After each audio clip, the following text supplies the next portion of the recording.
Hey guys, I'm Naya. Welcome back to the channel. I'm so excited for today's video, I cannot even express it.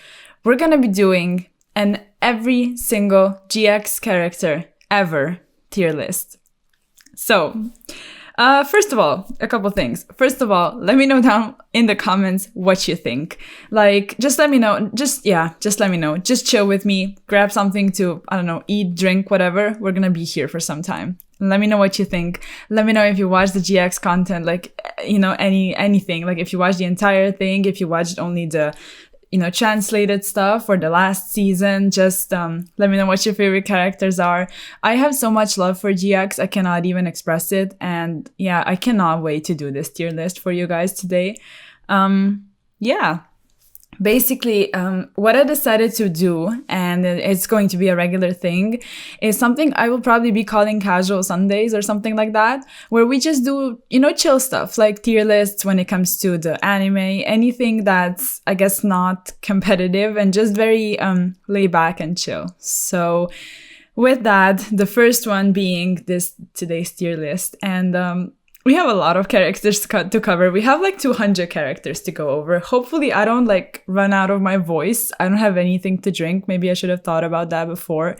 But yeah, it's a lot. Before going into everything, of course, as always, I would like to encourage you to subscribe because a lot of you are still not, and I would love for you to be part of this community. And yeah, I don't think anything else needs to be said. We have the tiers over here. We have the characters all the way down here, and yeah, we're just gonna go ahead and start. Our tiers are going to be the heart tier, which is basically every single character I adore, awesome tier, not bad, background character, who, and the bra tier, as always. So let's get cozy and let's get going. The first one is going to be the Pharaoh, which is the Shadow Rider, basically one of the Shadow Riders that gets revived in order to be the Shadow Rider. And yeah, his character is... What do we do here? I would say he's a background character. It's not like he's a bad character, but not much to say about him. Basically, he just realizes that people just kept losing to him in the past because he was a pharaoh, so he's not actually that good. But they have a very nice, I guess, chill vibe with Jaden when he loses and he like departs to the afterlife and says that he's gonna see Jaden in a couple hundred years. So there's that. Yeah, it's a cool character, but it's kind of a background one. Then the next one is the Admiral, and yeah, I think I'm gonna put him in the who category. I legit had to think, you know, who he was. Basically, Jaden just thinks that he's a Shadow Rider because of some misunderstanding in the communication. And then he's like, he's going to make this dual academy under the sea. And when Jaden beats him, he kidnaps him. And then allegedly, Jaden just says that he escaped on like a motor boat from the captain. It's like, it's a funny character, but yeah, I guess it's a cool character. The next one is AJ and Gecko, so we're getting into those, and I'm gonna put him in a bra tier, probably at the top of bra tier, because he is legit one of the most hated characters by the entire, I guess, community watching GX from what I've seen. Like, he's just such a shitty character, but it's not because, you know, he's like a bad character, but you hate him, right? So yeah, hopefully I make myself clear on this one, because he's not awesome as in like he's such a cool character, so I will not put him over there to confuse you, but I would put him in awesome by how his character is developed, if you know what I mean. Like, he's just a horrible character.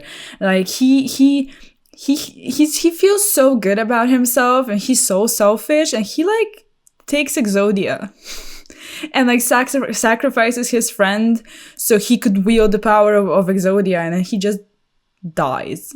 Like, there's, you know, and when he doesn't return from the other dimension, I'm pretty sure all of us were like, you know, that's cool. So I guess it's kind of indicated that he just died because, I don't know, he couldn't, I guess, control Exodia, which is kind of suitable. So yeah, he's just a horrible character. So yeah, he needs to go in the bra category. Like, we're not going to be ranking these characters by how well they are made. I guess some of them, because this is a cool character, but we hate him. So there's that. Then we have Air Hummingbird. So all of these are like, I guess we can put them in not bad. You know, because Neospatians and I guess Crystal Beasts, all of that, they're not bad. But I guess some other creatures are kind of more beloved, I guess. So I want to put him in not bad. He's not a bad character, but yeah. Then we have Alexis, and Alexis is an awesome character, honestly. She is such a good character. Like, she makes it so the women characters feel, or I guess she, you know, she's kind of the only, I guess, cool female character, just because none of them are recurring or good or anything like that. So she just makes you feel like women characters are not treated badly in GX. And this is a cool feeling, just because she's, you know, she's just a stand-up person. She's a good duelist. She's respectful. She's, you know, confident. She's just so cool. So, yeah, she's pretty much an awesome character. Not much to say. Then we have Alice. I guess Alice is like, it's a who. Maybe if you remember her, that's cool, but she's basically the possessed doll from one of the, I guess, you know, those episodes where they're like some random in-between episodes when there's not, so that there's not that much action going on all the time. So yeah, she's just a possessed doll. She's pretty nice, like at the end when the, I guess, evil spirit leaves her, then she's just chill. Then we have the alien. Like, I guess, is Alien the Who? I don't know. I had no idea who that was. When I was going through the list of the characters, I was like, well, who is that? So it only makes sense it goes in the Who category, but it's basically the alien that, like, Neospatian Aqua Dolphin just makes him duel Jaden so he can test whether or not Jaden has, I guess, the, you know, the correct... I guess, what do you call that? Like, he just tests him. He just wants to make sure that Jaden is the correct person to wield the gentle power of darkness, as they like to call it. Then we have two Amazoness girls, I guess. What do we do? Do we put them in the... I guess we can put them in the background. They're not, you know, they're very much background. Yeah, we're just not much to say. They're together with Tanya, I think, at some point, like in the episode. This guy's called America, but he just doesn't do anything.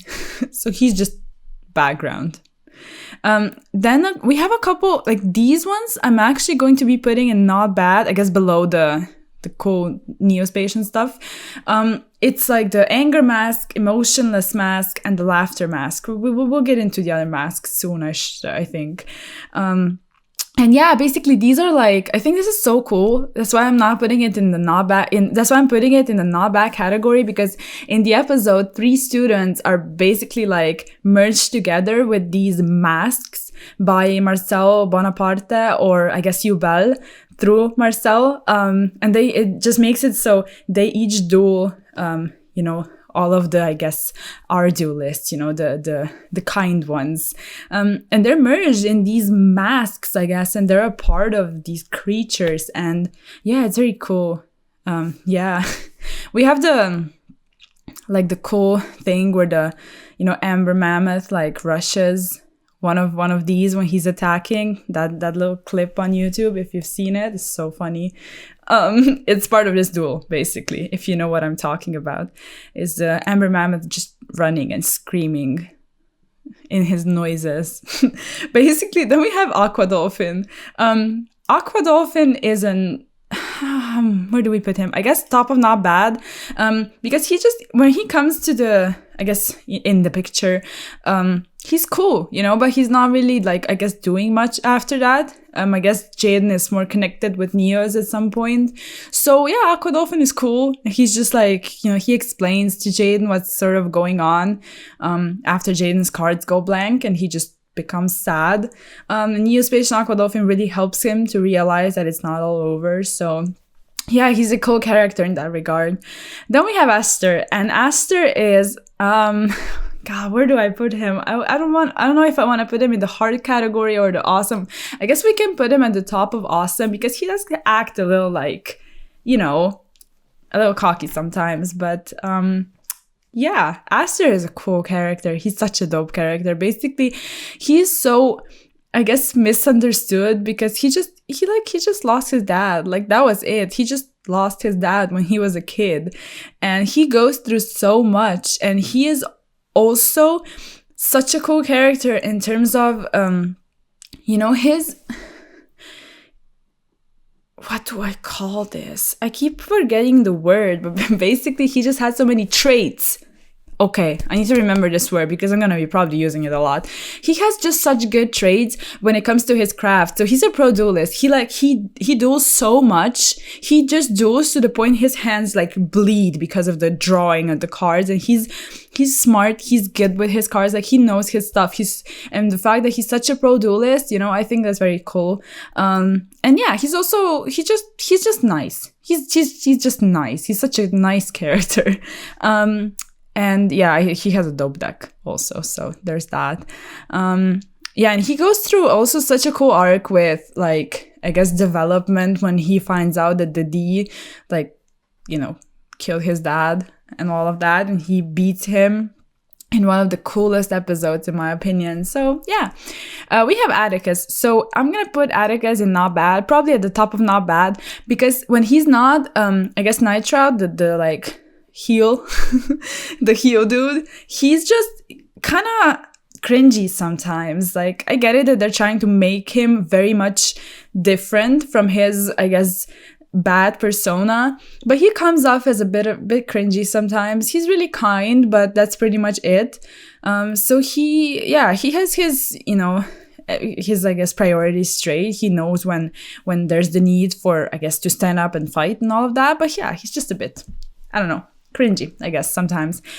Then we have Night Shroud, and I'm gonna put Night Shroud in awesome because he's just so cool. Like, he's just so cool, and it's obviously his other, like, counterpart. But yeah, I think Night Shroud is incredible. The duel with Jaden, like, in the volcano is just a masterpiece. And yeah, also his character, like, I don't want to spend too much time because I'm very passionate when it comes to Night Shroud and Fujiwara Yusuke, if you know the, I guess, last season. And I guess I could touch upon that more when we get to Fujiwara, but yeah, I don't want to spend too much time because it's like 200 characters. So I will remind myself to talk about that and Night Shroud when we get to him. So moving on. We have a couple elemental heroes, and I guess they're characters because there's one duel with Jaden and Blair where all of them sort of like her character and then like 3 of the elemental heroes like interact with each other because of some monster effect. So it's all part of the duel, but they're considered characters. So yeah, I guess where do we put the heroes? Like, they can be not bad together with the other creatures, like all of these. And we're just going to put them together. That's what we're going to do. Then we have Axel. And Axel is an awesome character. I'm going to put him, I guess, below Alexis. And I'm going to put Alexis at the top of awesome because she's really cool. Yeah. We're going to do it like that. Axel is such a cool character because he goes through an actual, like, change, first being the, I guess, Viper's mercenary, or however you want to call it. He's just, battle hardened, and he really, like, his outlook on the world is a bit different from how his dad trained him and how he prepared him. And he's just sort of, he's fair and he knows what's up. He knows what's a good thing to do. He knows what's the right thing to do. And he's very courageous.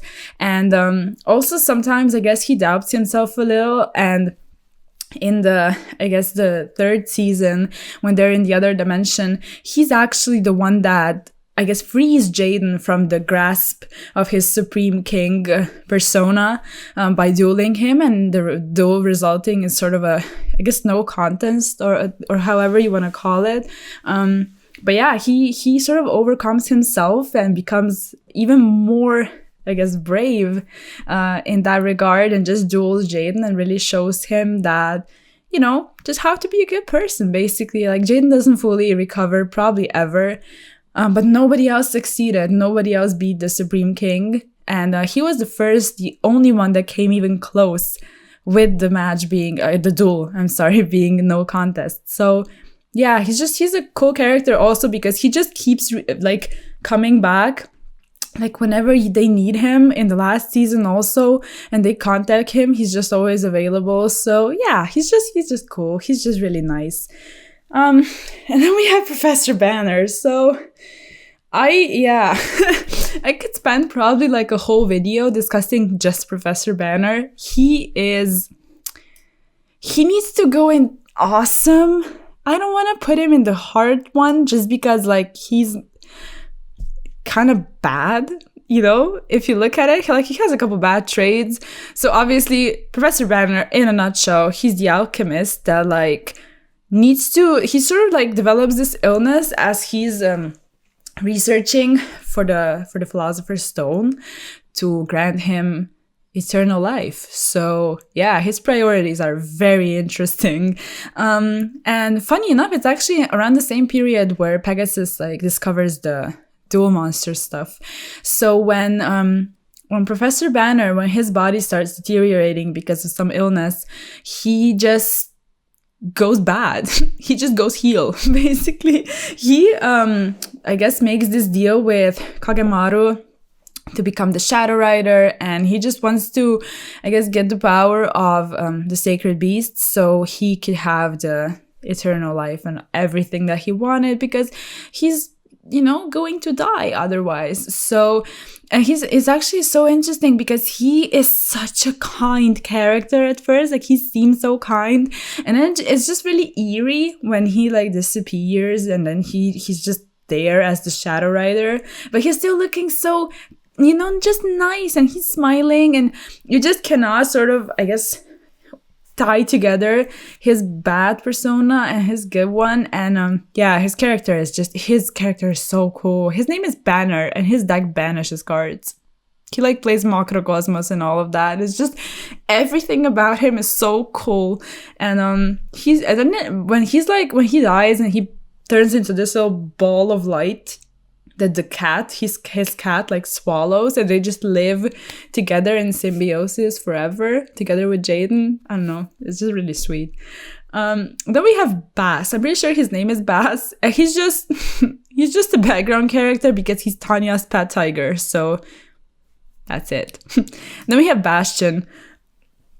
Like, honestly, I wanna put Bastion in the bruh tier. And it's only because I don't think they really did Bastion good. Like, they just wronged Bastion in so many ways in this anime. Like, why does he need to be the one that just gets this weird storylines where people just forget about him and like don't care about him? And sometimes even when he wants to speak, they would like speak over him and make fun of him. But he's a great duelist. He has so many decks. Like, he masters a lot of decks, which is not really, you know, a thing in GX otherwise. And he prepares like with logic and with maths and all of that, you know, to the duels and the people he's facing. And then he sort of just disappears in the other dimension, and then he meets up with Tanya, which they have like a little weird thing in season 1, and I guess after that his character is just, I don't know, gets weird. So yeah, at the end he's together with her, I guess, in this other dimension. She's a tiger though, so this is like weird. But yeah, everything about him is just so odd. Like, they didn't need to do that to him just because he was sort of considered one of the main characters and also really good at the beginning in terms of the duelist that he was. So yeah, I'm sorry. And then we have a couple, we're gonna see a bunch of just weird creatures, and most of them sort of just turn up in the other dimension season, so the 3rd season, and it's sort of like a couple of them are nice, and they're just creatures that get oppressed by the bad creatures. So this is like a footballer squad or something like that, and they're just, you just forget. They're really forgettable. That's what I wanted to say. And then this guy, so he is a friend of, let's find him. Okay, so we have him. We're gonna put him in the background, but I'll explain him to you very soon. I guess over here is fine. And then his friend is Briere. Okay, so both of them are friends, right? And they have this thing where they make the dual giant, and we have the dual giant as a character itself. So there's that. And it's sort of so sweet because both of them are getting bullied, which is not nice. And they create this dual giant persona in one of the, I guess, filler episodes, where they just duel other people so they could feel a bit better about themselves. But they steal people's cards, which is, it's kind of not nice, but I guess it's reasonable because they got bullied and all of that. And I like the fact that a lot of different characters are featured in GX. Like a lot of people's traits really come forward about how people really are different. So yeah, I like that a lot. You deal with a lot of people's, I guess, insecurities. They get shown in the anime, and I really like it. Like, this anime is way more deep than people give it credit to be, I think. But there's the background characters though. Now we have Belowski. So Belowski is a background character, but I'm gonna put him at the top, but he is so funny. So his whole deal is like, he gets people sleepy, right, when they duel him. So he's considered a good duelist because he just keeps winning and he's an obelisk and all of that. But he needs to live by himself because of some weird, I guess, stuff that goes on when he duels people and they fall asleep. So he wins. So he has to be separated from others, which is, yeah, it's interesting. So he's a background character, but he's nice. Okay, then we have Blair. I'm gonna put Blair, I guess. Where do we put Blair? We could put her at the top of not bad, or maybe bottom of awesome, because she's a really nice character because she has something. Like, she's just not boring, if you know what I mean. Like, she gets there, right, and she just pretends to be a boy because she has a crush on Zane, and then it's sort of like she's a bit undecisive, and then she has a crush on everyone. But she becomes a better duelist as she goes along, because at first she was supposed to go into raw yellow because she was that good coming into the school, which is really nice. Like, that's, good for you. So she's not bad, and she becomes sort of part of the crew. But I'm guessing they just sort of made her, I guess, to be a more important character. So Alexis is not the only girl, maybe. So yeah, I don't want to put her in awesome, but maybe top of not bad is kind of suiting. Then we have this creature, and it's like, we're just gonna throw him in the background. I'm pretty sure he's like in the other dimension. He's one of the, I guess he's just one of the bad creatures, I guess. Let's just put him there. No, let's put him in Who. Yeah, because I'm not sure who that is. Okay, then we have a couple. Now this I will not spend a lot of time on. I was like watching stuff and reading through some stuff, trying to remember who everyone was, trying to make sure that I'm not wrong. And there's a couple characters that just annoy me.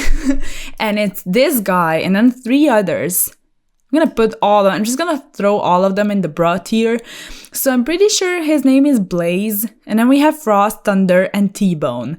And they're like a group of these weird just losers who just lose in Domino City in like the little arc with I guess Sartorius and Serena and all of that. And they're just so bad, they just, I guess, lose and just get locked in mirrors and cards and I don't know. They just confuse me, and yeah, they're kind of lame.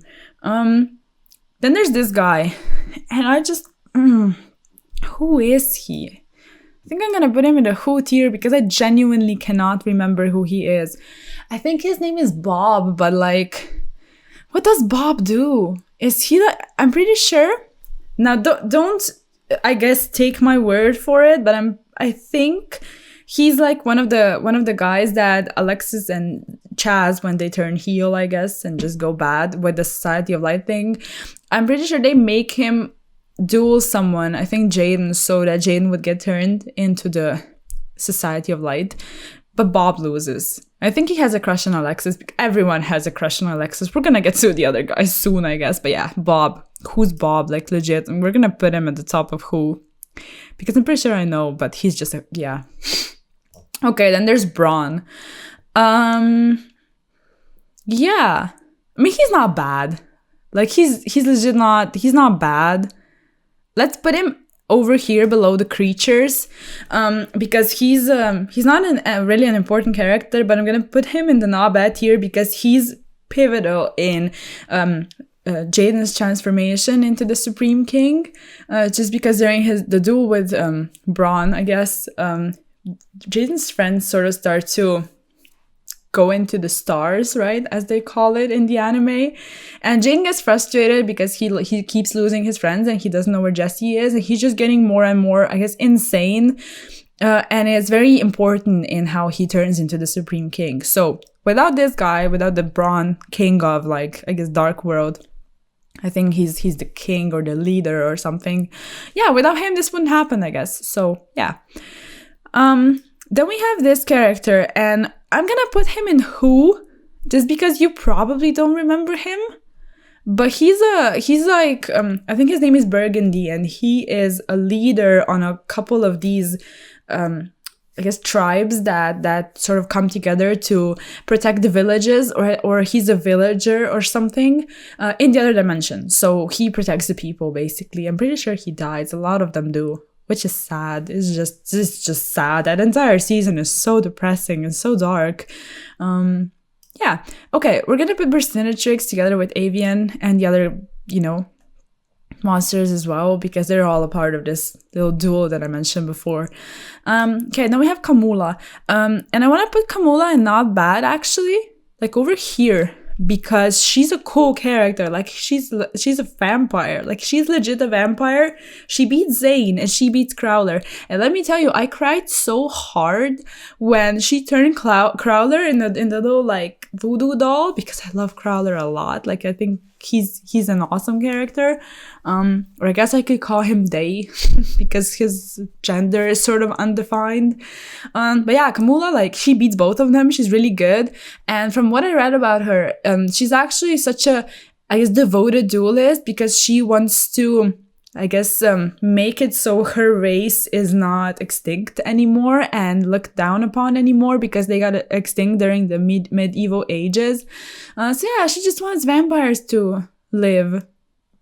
So there's that. Yeah, I guess that would be bad, but she's not a bad character. Then this character, I'll put her in background because I don't want to be, like, I guess, not nice to her. She is a part of the school. She's the chairman, and she just leads this, I guess, the department, or how do you call it, that, like, this squad that comes and punishes people when they're being bad. They, like, come and pick up Jaden and I think Cyrus, because they went to the abandoned dorm, so they take them to the principal. That's pretty much it. That's her role. So yeah. Okay, then we have Chancellor. What's his name? I forgot his name, but he's a chancellor. Let's put him in not bad, I guess, over here next to Braun, just because he is also very pivotal in a change of a character, but it's Chaz's change, and it's my favorite episode. I don't want to be too long because we have a lot of stuff to cover, but this episode is basically where Chaz sort of gets stranded, and then he comes to the North Academy. He, like, comes to the island, and this chancellor throws his cards away by accident, I guess, then gives him Ojama Yellow. And then Chaz is sort of like, there's this little, scene of where he's searching for these cards to build his deck. He's just going all over the island, I guess. He comes to the North Academy, and there's a chancellor again, but now he's disguised as, like, this, I don't know, this bum, I guess, where he he says that he only has 39 cards, but you need 40 to go into the academy. And Chaz, which is really not Chaz-like at all, he gives him a card, and he lies that he has 41, even though he doesn't. So he doesn't have, another card to actually get into the academy, but he impresses the chancellor a lot. So when he does go to the academy and he beats everyone there, the chancellor reveals himself as, the chancellor, and he gives him the dark armed cards. So this entire story, this entire episode is just, yeah, I love it a lot. Like, Chaz is yeah, we have him over here. We'll cover Chaz later. I'm getting way ahead of myself because I'm excited.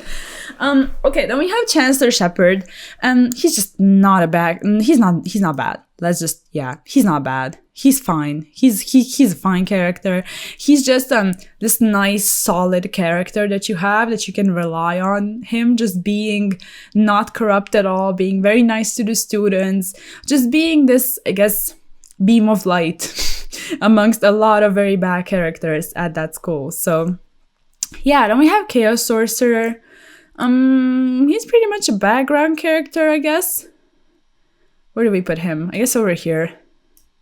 We'll move these stuff around later if it needs to be done. But Chaos Sorcerer is one of the duelists of death.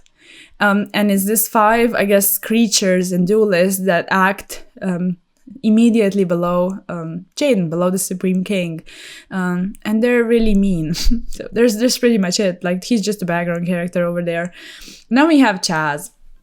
And it's like, I'm just gonna lean back, and talk to you about Chaz. So Chaz is going in the heart category, like straight up in the heart category. He's such a cool character. I adore him so much, I cannot describe to you, because he's so well made. Like, he is, he acts like he's better than others at first, and he's better because he's rich, and like, you hate him. Like, he makes you hate him and get annoyed by him, and you want him to lose. But then he starts changing, and you see that he genuinely cares about his friends, and he becomes much less serious. He becomes goofy, and he changes a lot, right? They kind of influence him, and it's really nice. It's very sweet, and he goes through this entire development because he's not feeling good enough, like, ever, because he just keeps getting beat by Jaden. So I love how in the final season he should, I guess, lose this match against, I keep saying match because we have matches IRL. He should lose this duel against Aster because it was supposed to be rigged by another person. And he tells him to lose for ratings because he becomes very cool in the Pro League. But then he clean wins. And he's got a clean win over Aster Phoenix. And I think this is so cool, and it's so needed, and it's so nice that they did that for him, I guess. So yeah, there's that. There's that about Chaz. And then also what I love is when in the final season, he becomes this assistant for Aster, and he was supposed to learn from him to get to the Pro League and be very good.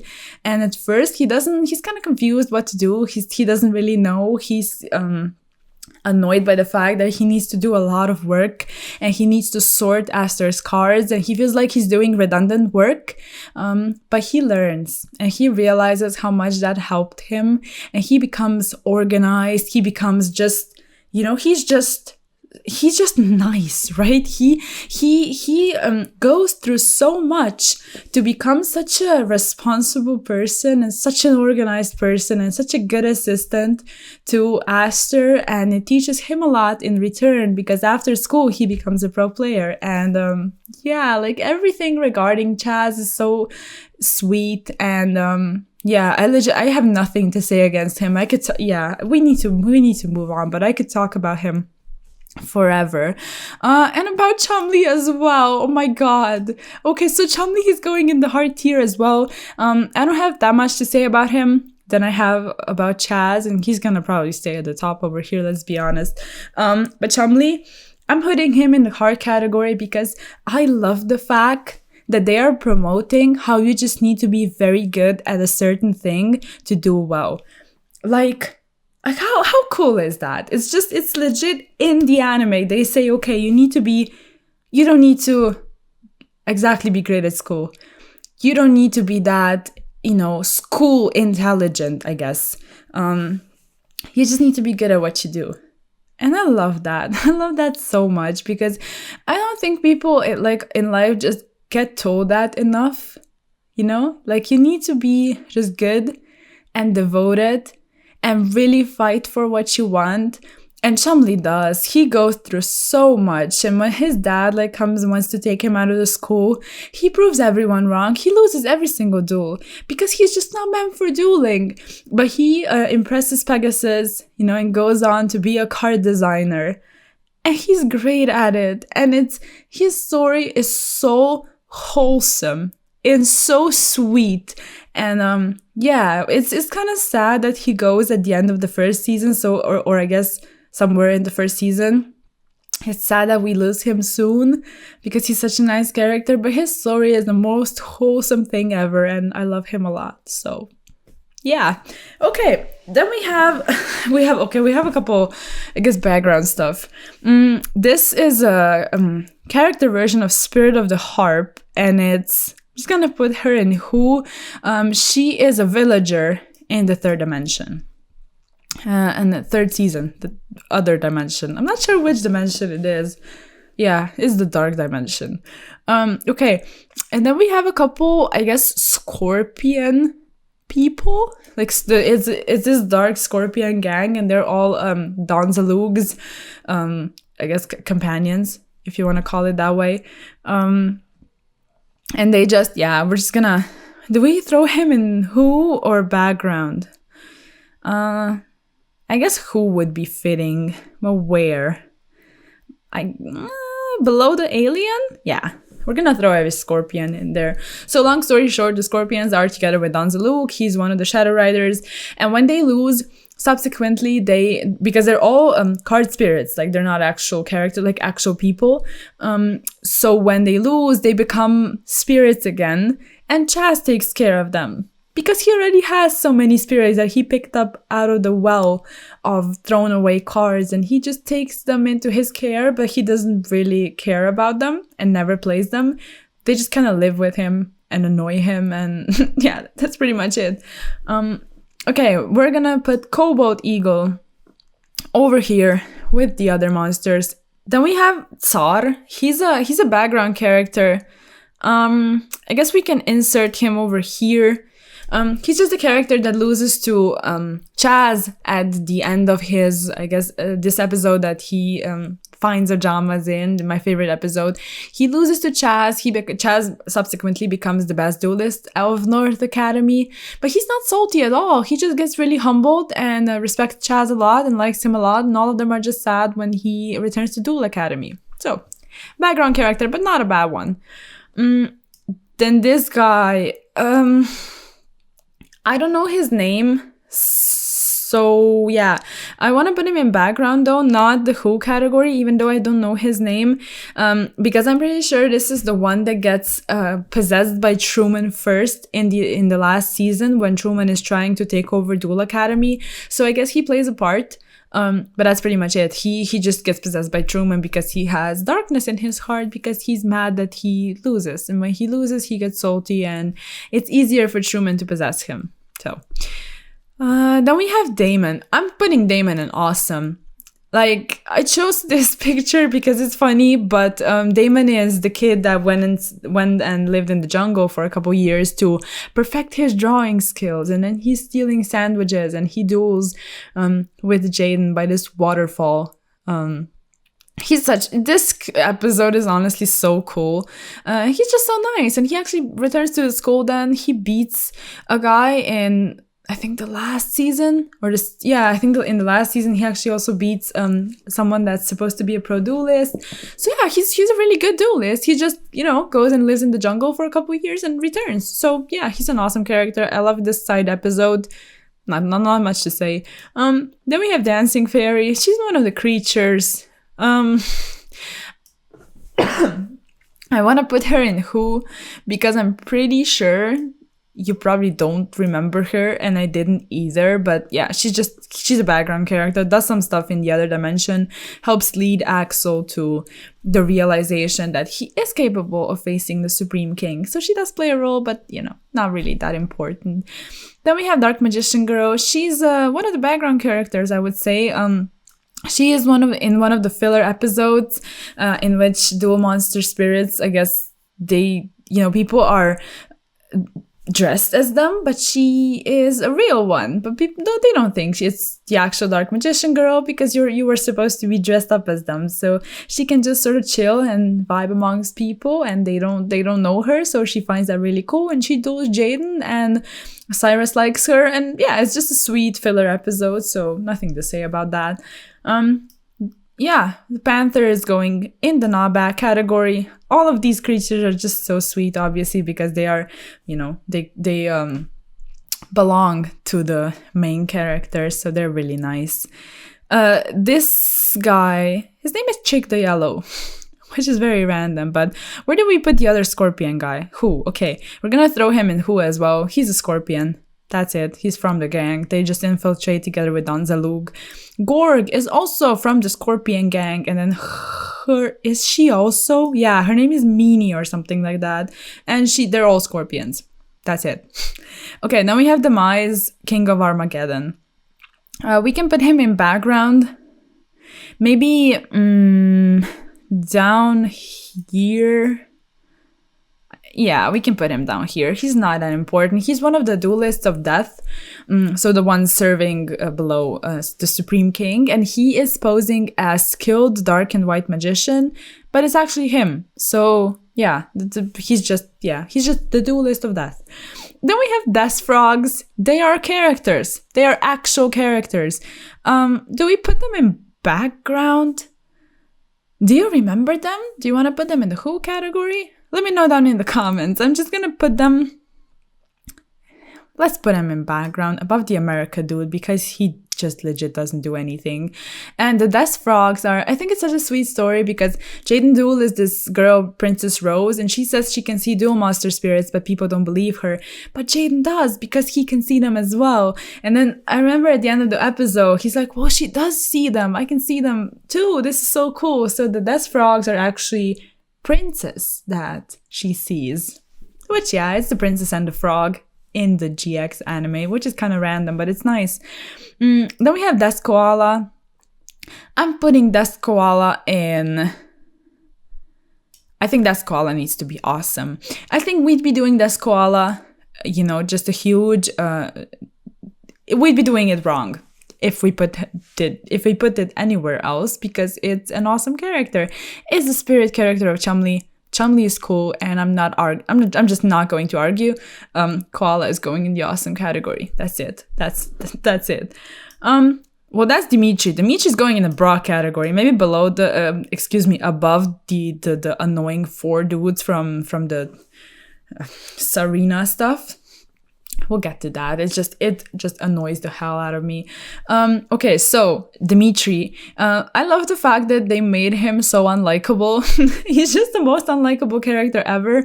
And he was actually supposed to be they were supposed to be making fun of the net deckers. So the people that choose to play other people's decks and builds and think they're going to do well, because he just copies people's not only decks but also their appearances, their the way they act, all of that. He just copies it, and then he doesn't do well, so he loses with a Crowler deck and chooses to steal the Yugi deck that's on display at the academy, proceeds to beat Cyrus with it, and then loses to Jaden. So he's just a lame character, and yeah, he's going in the bra tier. Okay, then we have Dr. Collector. He's a background character, maybe over here, because he is interesting. And he's actually, if you look him up online, he was supposed to have an IQ of over 200. And he was supposed to be, helping, the police with solving crimes or something. He was supposed to be incredibly smart. And he loses to the D, in this weird match where everything goes on fire. So, yeah, I guess he dies or something. It's not really, that clear because, the dubs are not exactly, they make some stuff a bit more PG. So yeah, it's this character, not really that important. So background here it is. Then we have also Don Zalug. He is, let's put him in not bad, because he's not a bad character and he is one of the Shadow Riders, so yeah, we'd be doing him wrong if we put him somewhere else. I guess over here above Braun, he just comes and loses, and yeah, it stuns Luke. Okay, we have Doomdozer. Doomdozer is going in the Who tier, but yeah, everything he does is he chases Cyrus and Ojama Yellow in the other dimension. That's it. It's just a mean creature, a mean worm that chases them. Okay, then we have the Paradox Brothers, or I should say the Paradox Brother, because I only put Dox here.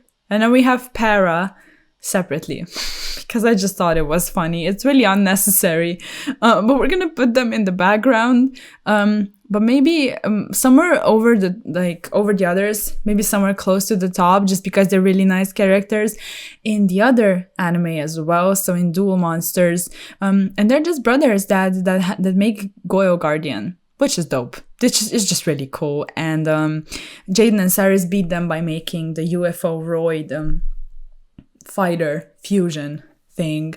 And yeah, I just love that monster. I think it looks really dope. And yeah, I love those characters because they what's the word? They appeared before in the Duel Monsters anime as well. So yeah, right now in this one, I'm pretty sure Crowler hires them to beat Jaden so he can kick Jaden out of the academy, as he likes to do throughout almost the entire anime.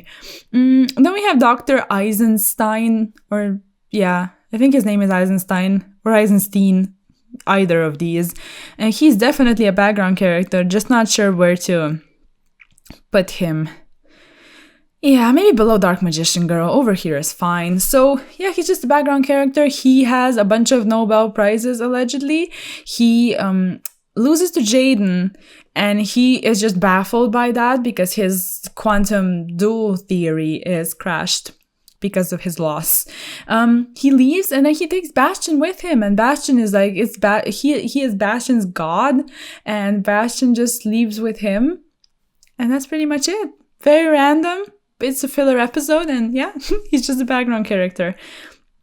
Okay, then we have this creature, and I'm pretty sure it's a lot of these are spectators in the Kaibaman Jaden duel that's going on under the waters, like under the pools at the academy.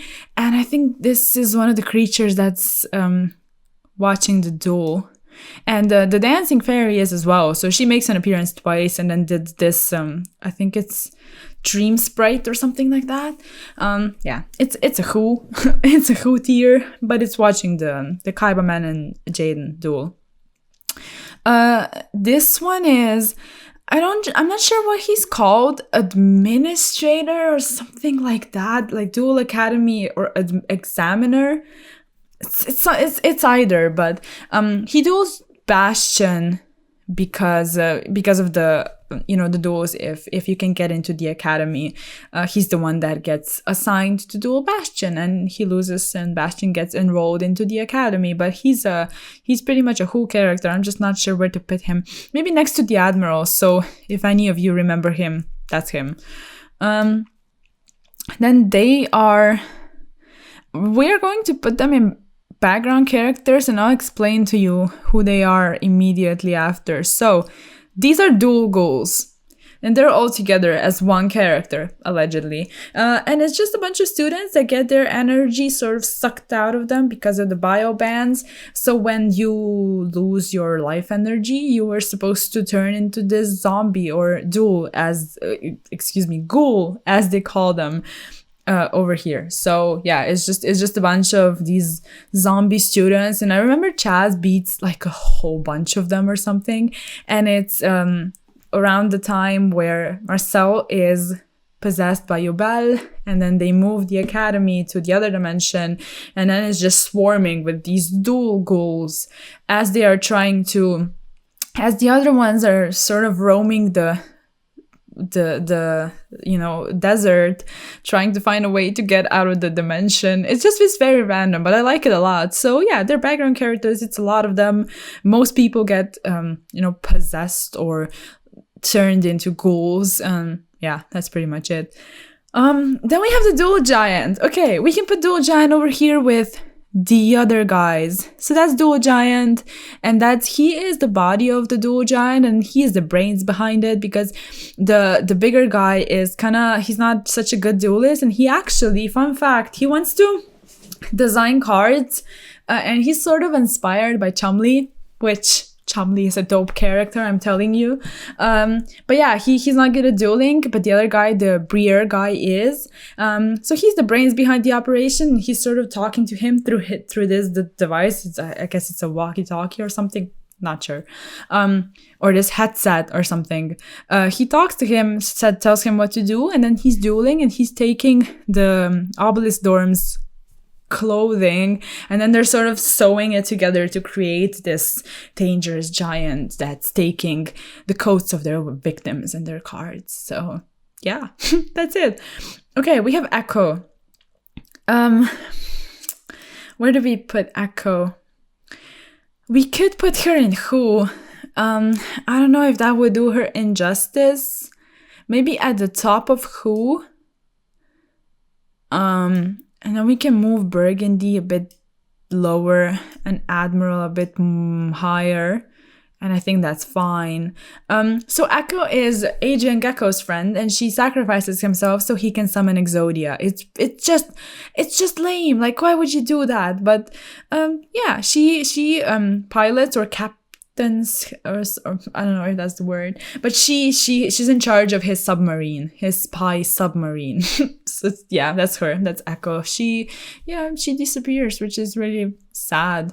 But yeah, like we said, Gecko is a horrible character, so he needs to go in the bra tier. Then we have the Elvis Presley impersonator. Do I put him in Who? Do you guys remember him? Like I remembered him, so I'm gonna put him in background. I guess over here, and the Amazoness girls are going a bit lower, actually, because they are really not important.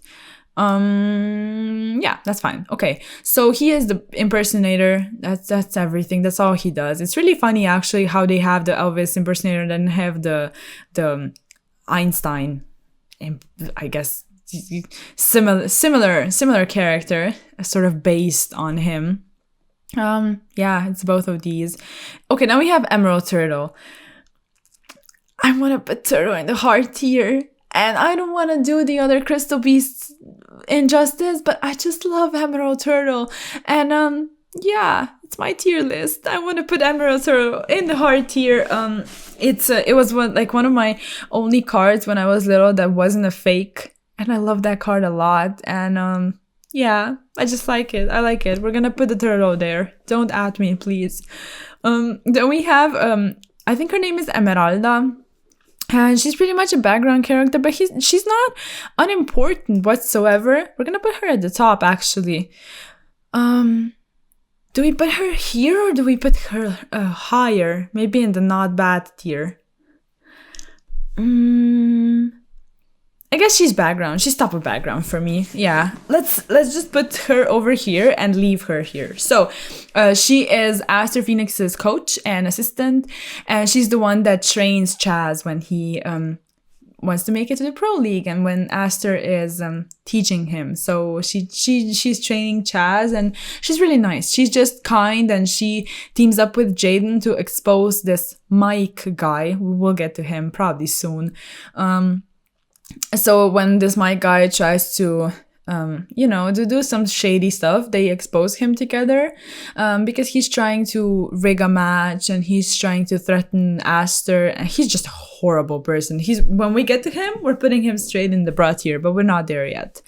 We have another one of the masks. I'm pretty sure this is the laughter mask. The masks are not bad. I discussed that. What is that? I legit don't know what that is. I don't know what that is. I don't know how to, zoom in, but I have no idea what that is. We're gonna put this at the bottom of Who. Hold on. What is that? Is that like a... I have no idea what that is. We're gonna leave it here. But if it's anything, it's probably a creature. Because in the dimension, like I said, some creatures are oppressing the others. So it's probably a creature, but I have no idea. Okay. Then we have Flame Wingman, and Flame Wingman is awesome. Do we put him... I guess in not bad would be fine, above the other creatures, above the other monsters.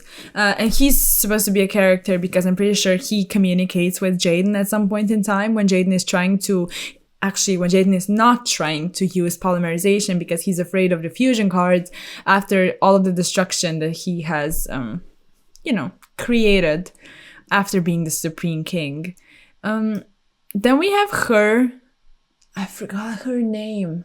She has a name of like, both of her, like, first name and last name are F something. So it's F and F. She's not bad. She's a cool character actually, and she... Where do we put her?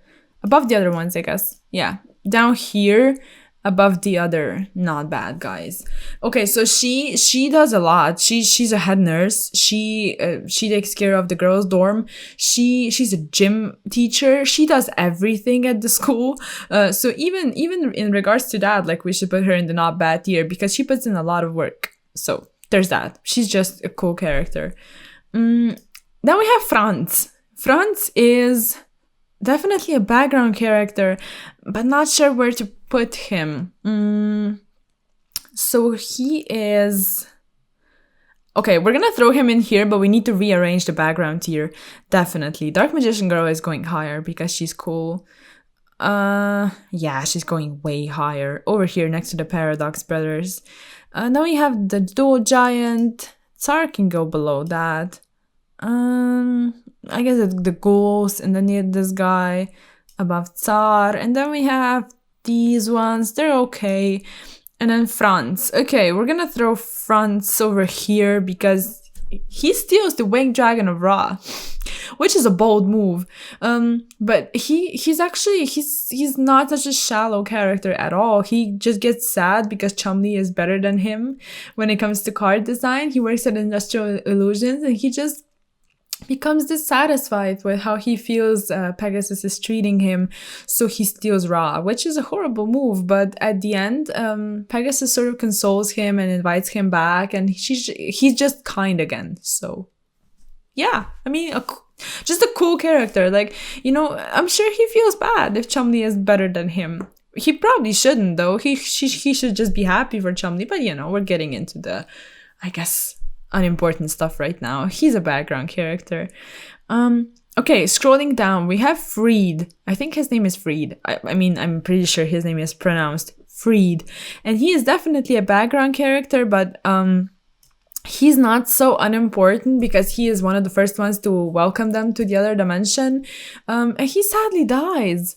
But he puts in a lot of work. He's taking care of everything. He's just taking care of every single village. He's taking care of the people. He's trying to protect them. He's trying to keep them safe. And ultimately he succumbs to the opponents. And it's really sad, but he's just a nice character and in the background. Okay, then we have the Frost guy. And Frost actually wins. He beats Cyrus, and he beats Hasselberry, and also his own partner. Like, he beats his own partner when they're tag dueling. So yeah, Frost is just he's going in the bra category immediately. He's such a lame character. I mean, it's not like it just makes you hate them, right? They're so annoying.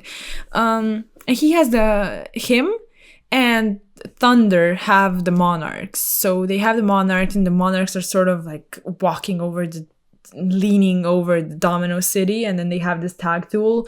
It's this whole thing.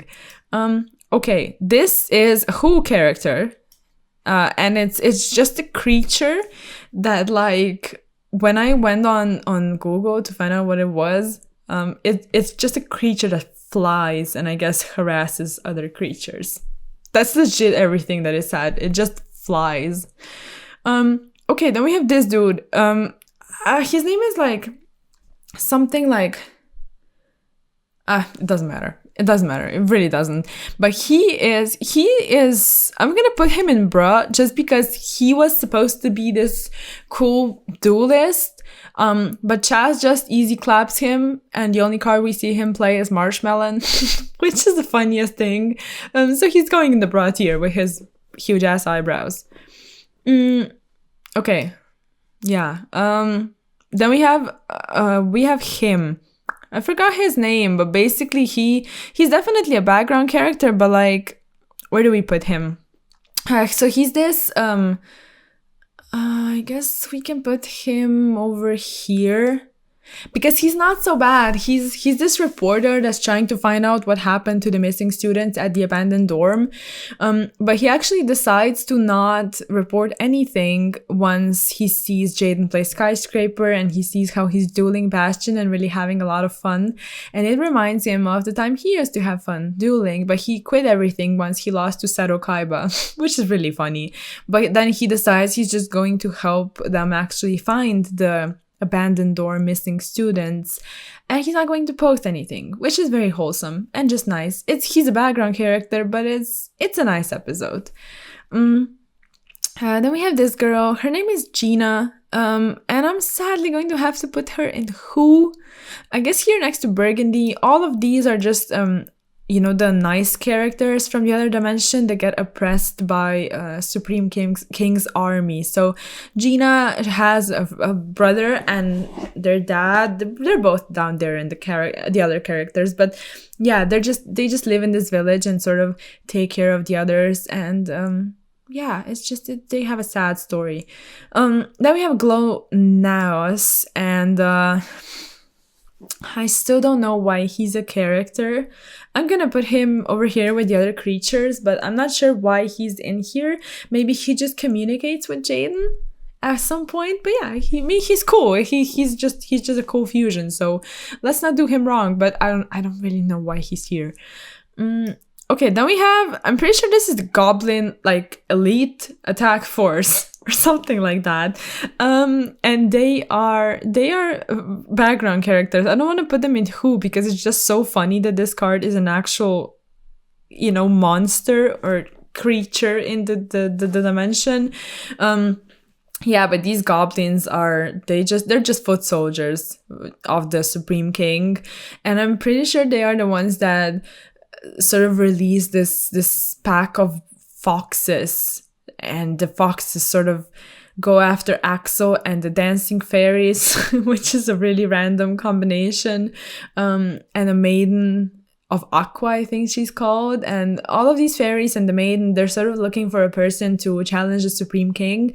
They come across Axel, and when Axel saves them from the goblins and their foxes, they just convince Axel that he is the correct person to fight the Supreme King. So it's really nice. The goblins make it happen. But they're still background though. Okay, then we have... I think that's a Dark World one, but do we just throw, like, I don't want to throw every single Dark World in the Who category, but there's just so much of them, and they don't really do anything. We can, okay, why is it that Amazon is down? It should be down here. Okay, we will find a place for the Dark Worlds, and we're just gonna throw everyone over here. It's not like I hate them, and they're really cool. Like, they are dark and dangerous, but they're just, yeah, I guess they are not that important. And also, none of the characters are as dark and horrible and messed up and dangerous as Jaden is. So, yeah, they don't seem that scary next to the Supreme King. But they basically capture his friends, and they go after Cyrus as well. Not sure which two though. It's Silva and then one other one. They chase after Cyrus, and Cyrus sort of falls off a cliff, but nothing happens to him. So yeah, it's this whole thing. But it's a Dark World. It's a Dark World one. Okay. Then we have the Golden Hen, and I'm gonna put the Golden Hen in Awesome because she lays golden eggs.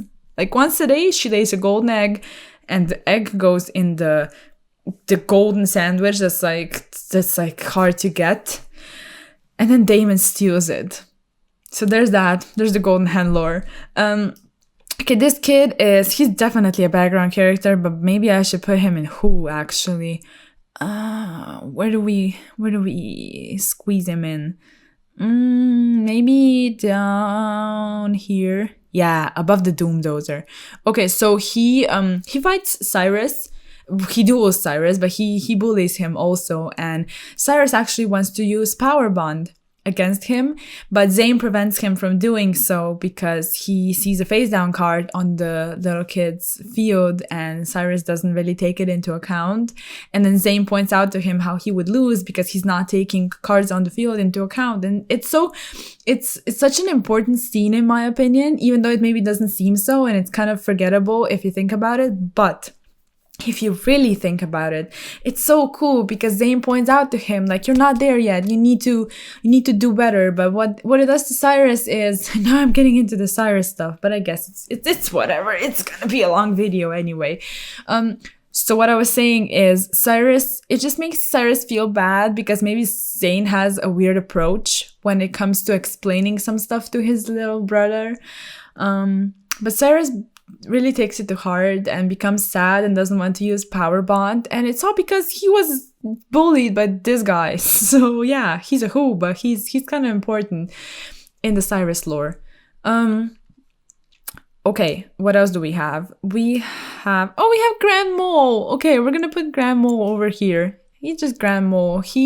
I think he's very important in a duel Jaden has, where Jaden uses his effect. When he battles the monster, they both get bounced. So I'm pretty sure this effect comes into play, and then Jaden wins. So yeah, we have Gravekeeper's Chief. We are going to put Chief in not bad.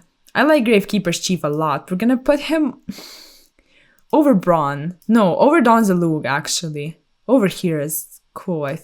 Do we put him over Chancellor? I don't know. Maybe I'm just being biased because I love everything Gravekeeper, but this episode is really cool. And it's actually really scary because they are all in these sarcophagus, things. Yeah, I don't know the plural. Sarcophagi? They're all in there, Jaden's friends.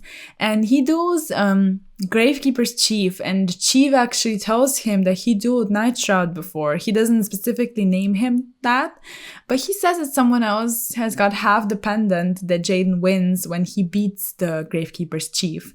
This entire episode, I think, is so cool. It feels a bit like a filler one, obviously, because, it's a kind of a random duel, but it's really not, because Jaden gets the pendant, and then when he sees it on Night Shroud, and then they join the pendant, you can see like they're okay, so this is the other half, he realizes, and it just makes the volcanic duel that much more important, I think, and the entire Night Shroud reveal being Atticus, and yeah, just all of that is just so cool.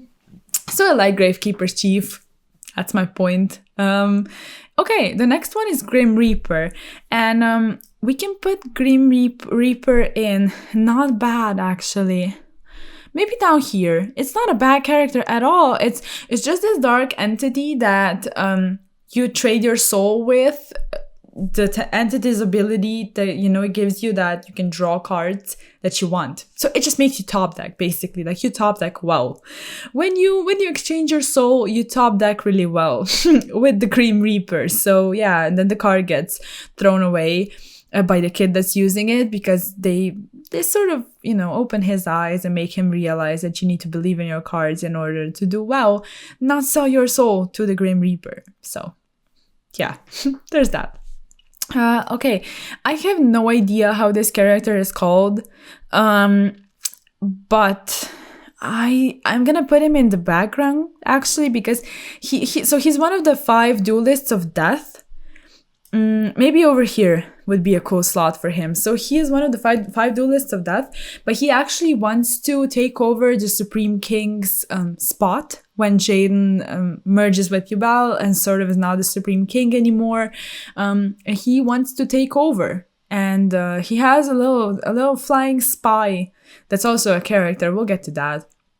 But yeah, he's just, he just wants to take over. So that's like, what, he's a background character though, but he's made really nicely. Like his look is really cool. He looks dangerous. He looks sort of badass, and yeah, that's him. This character is so cool to me because it's we're gonna put him in the background, maybe over here. Yeah.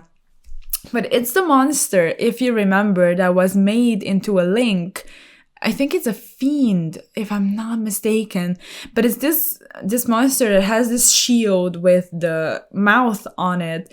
And the shield actually gives them away. It gives the friends away when they infiltrate Supreme King's castle, because he says something about Skull Knight or something that just makes a Chaos Sorcerer, I think it was Chaos Sorcerer, it makes him aware that they are trespassing.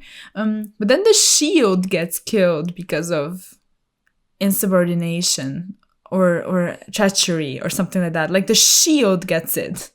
It's so random, but yeah. It's the guy with the shield. Okay, we have Hamon. Okay, we need to... We're gonna put them in awesome. Hold on. We are going to put the sacred beasts in awesome, and the Slifer and Rotted also appear. Everything is going into awesome. Okay. Then we have this little guy, and he is, oh my god, he's so sweet. Like, I don't want to put him in who, because we're gonna put him in the hard tier, but that's only because basically his entire lore is that he keeps getting whipped in the other dimension by some other creatures that I'll show you later. But yeah, like, how do you whip this little tiny thing, like this little tiny furry thing? It's just, I feel so bad for it. And yeah, some of these, like the hard tier is obviously very biased, but it is, it is the hard tier. So then he is definitely going in the who category. And if I'm not mistaken, he is this, what's his last name? It's something like Rosewood or something like that. He just likes Alexis. It's a lot of these guys. There's a lot of guys that like Alexis, and then someone beats him, whether it be Alexis or Jaden, and then they're just sad and leave. So yeah, let's just throw him in the who tier. Then Honest. Okay. Honest is going in the awesome tier, maybe below the, I guess, Sacred Beasts. But Honest is, everything regarding Fujiwara Yusuke is so cool to me. Like, I cannot explain to you. I could sit here for so long. But Honest is his protector, and Fujiwara, he calls Fujiwara his master. He takes care of him. And when Fujiwara does all of that, all of these dark rituals where he wants to purge himself of his bad memories, he locks Honest away.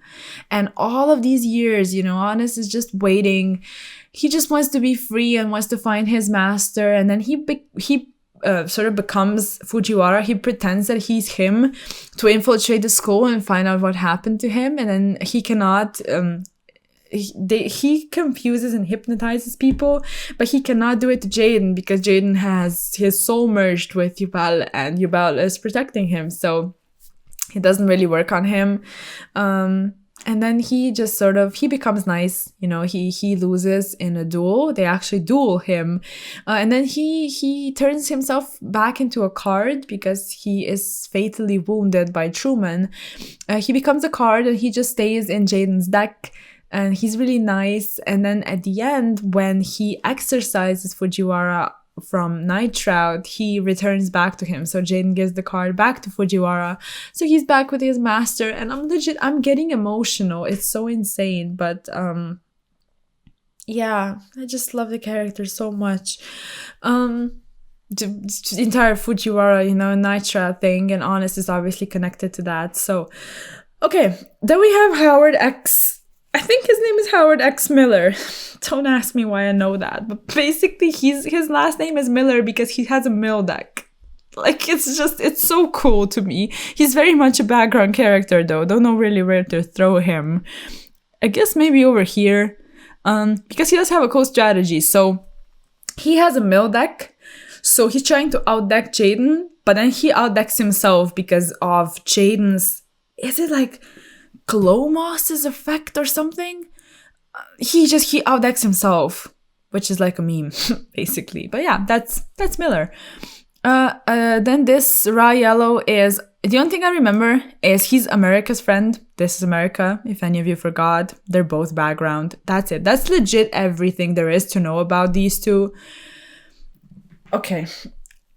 So then we have Jaden. Okay, we are putting Jaden over here, and I think we need to put him above Chaz.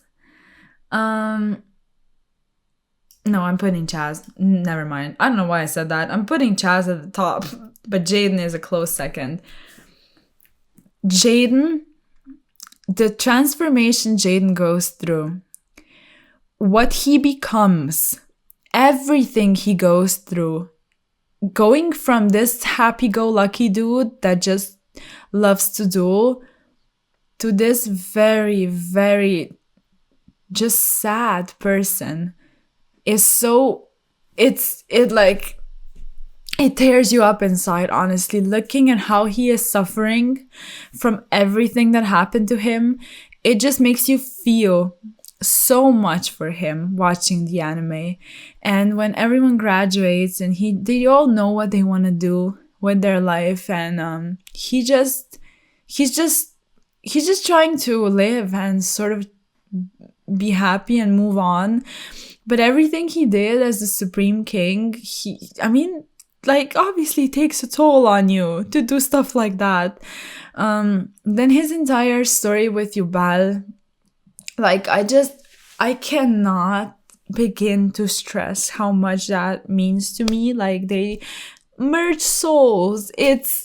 It's wild, and he grows so much as a person. His entire character arc is so amazing, and he develops a lot, and he goes from someone that didn't really think much about things to someone that just really he becomes deeper, as a person. And when he just later on moves on, he's still such a good duelist, duels, Yugi and all of that, and he just travels the world basically. Like, there's really not much of a precise future when it comes to him, but he is so strong and so brave and just cares about his friends a lot and about their well-being.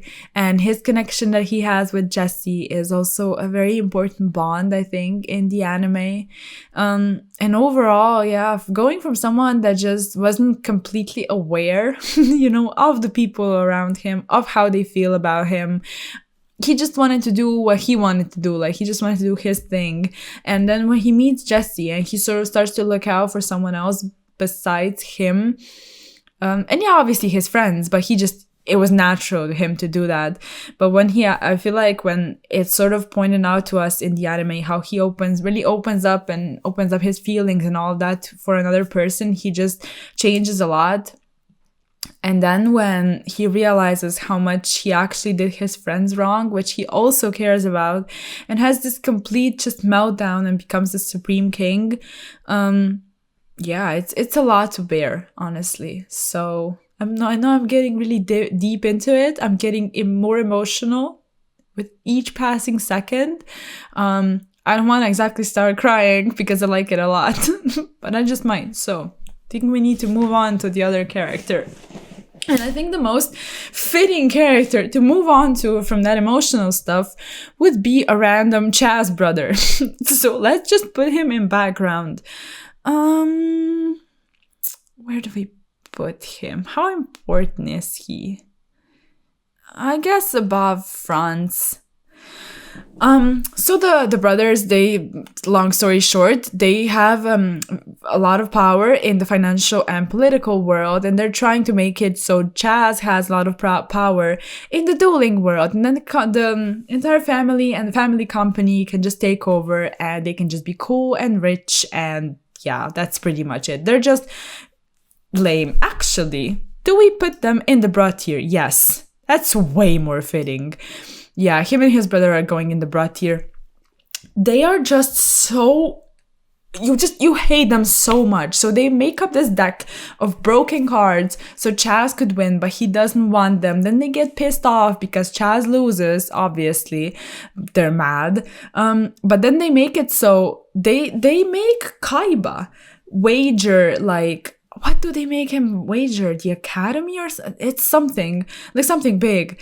And then they say that Chaz cannot have monsters with more attack points than 500 or something like that. It's just, they just make it so hard on him. And then one of the brothers uses like the broken deck that they wanted to give to Chaz, and he still loses.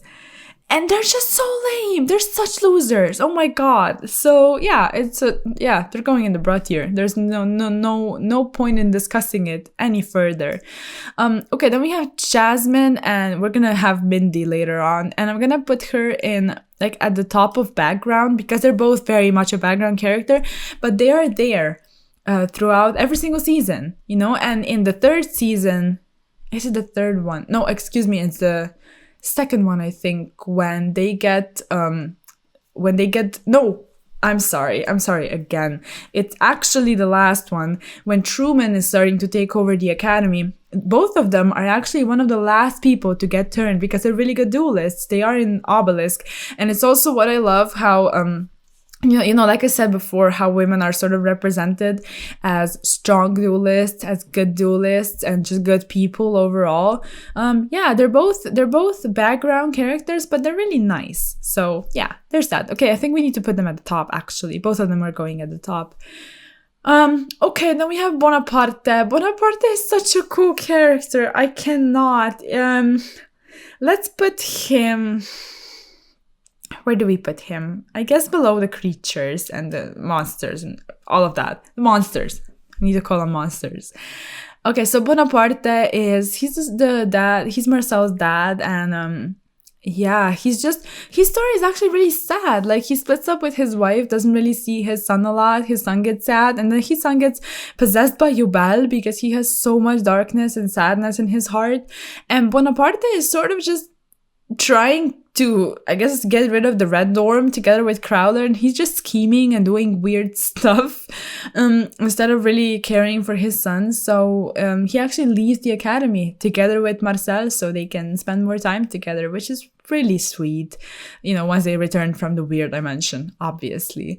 So yeah, Bonaparte is really nice, and also he's kind of mean, right? And he has this funny deck of these little soldiers because he feels sort of French, like he's supposed to be French looking and sounding, and just, you know, his vibe is kind of French.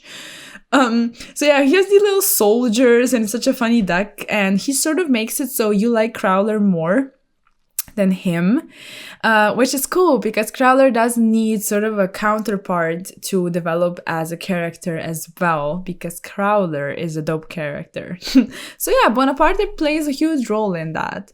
Then we have Cherry Beansman, and Cherry Beansman is going in the hard tier. It's a dual monster spirit that belongs to this little kid, and the trapper that like steals cards and dual spirits, takes his cards, takes the Jerry Beansman card, but it gets returned to him, and it's just, I don't know, it's just so sweet. I cannot not put these creatures in the hard category. Okay, then we have Jesse. And I could go on about Jesse as well, honestly. I don't know, he is such a cool character to me, simply because he never acts towards Jaden the way people usually act towards Jaden.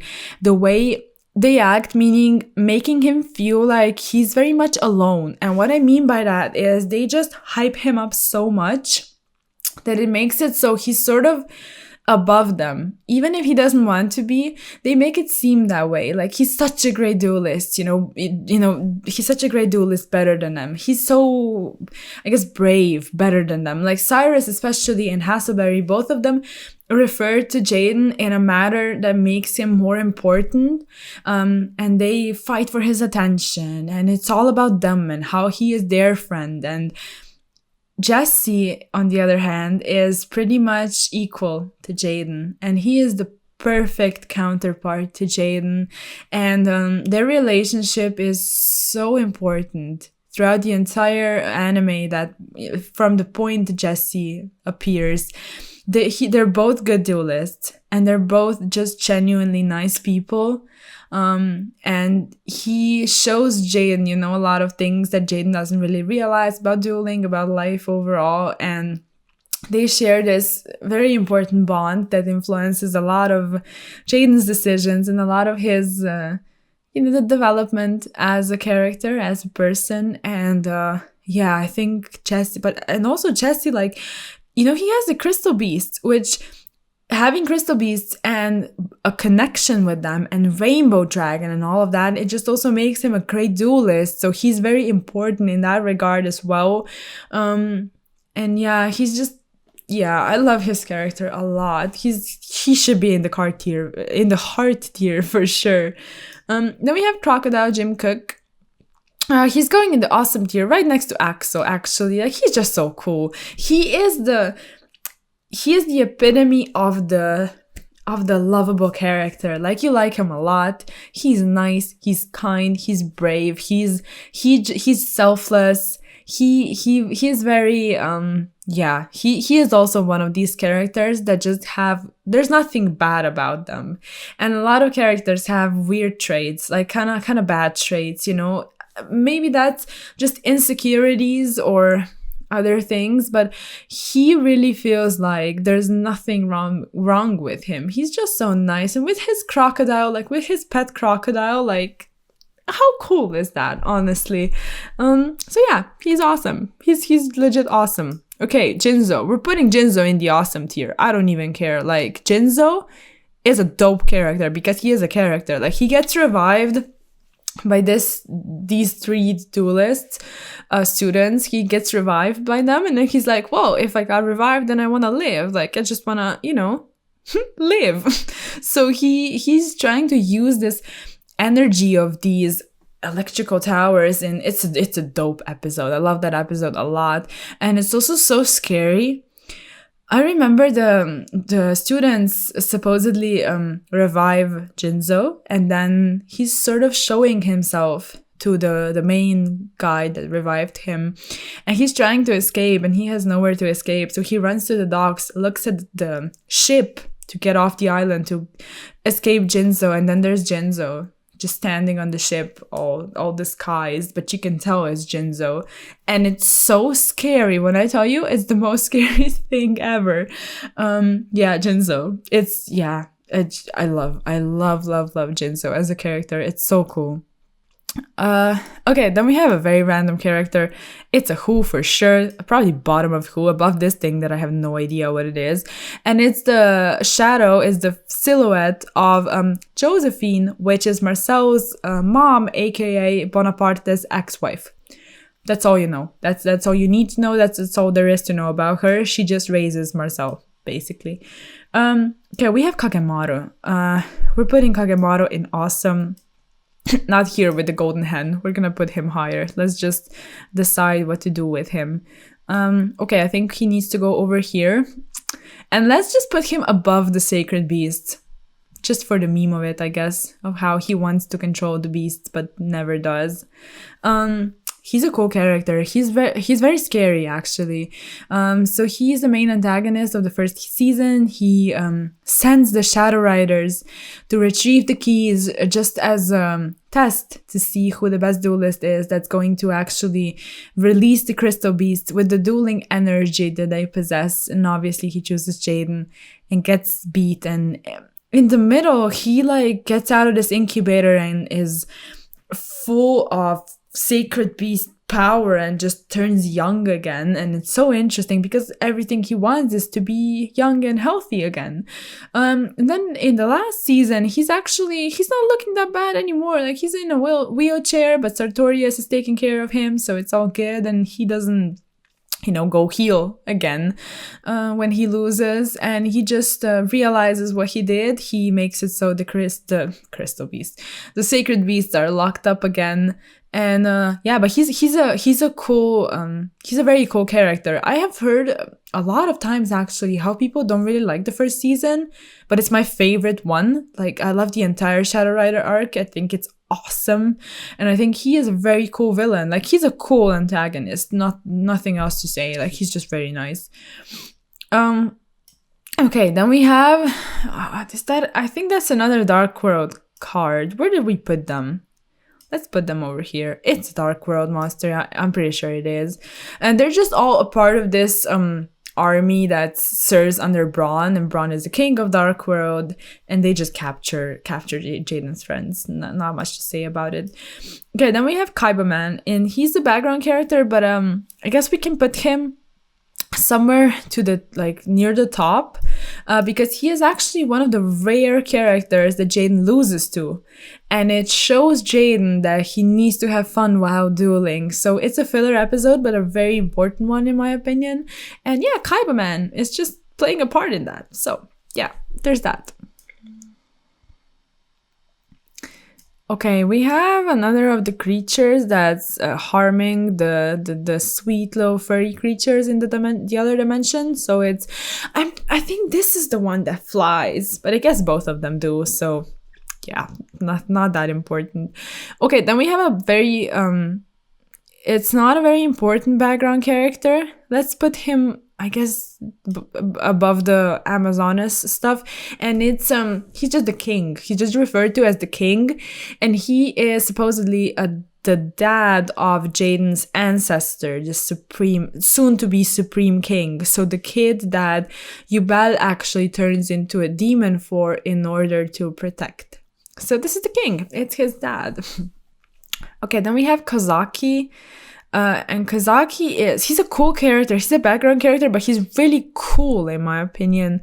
We're gonna put him quite high actually, because he's this weird mad scientist that just is trying to create this ultimate destruction card, the most strongest monster card, and dual monster card, with for the Supreme King. So yeah, he's just a mad scientist, and he has the devil horns and the weird shiny glasses, and he looks like a zombie, but he's dressed as a scientist, so he's still looking the part, Yeah, he's cool. He's a mad scientist in the other dimension. Okay, then we have this one is going in the broad tier simply because he is the one whipping the furry little creature in the heart tier. You cannot do that. So this monster is the one whipping them and being very mean to them. So yeah, there's that. Okay, we have Kuribo.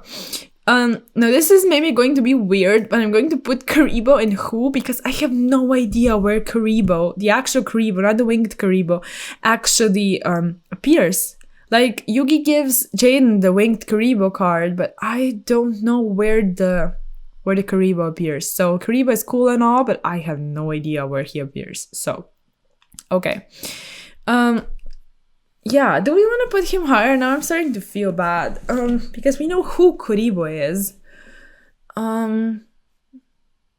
Yeah, let's leave him here, and I'll, I explained why he is here. Okay. Oh, who's that? I think this is Kyle. And I'm gonna put him in the who's that, who category next to her, because I think that's Kyle and that's Gina and they're supposed to be related. Yeah, because that's their dad. Okay.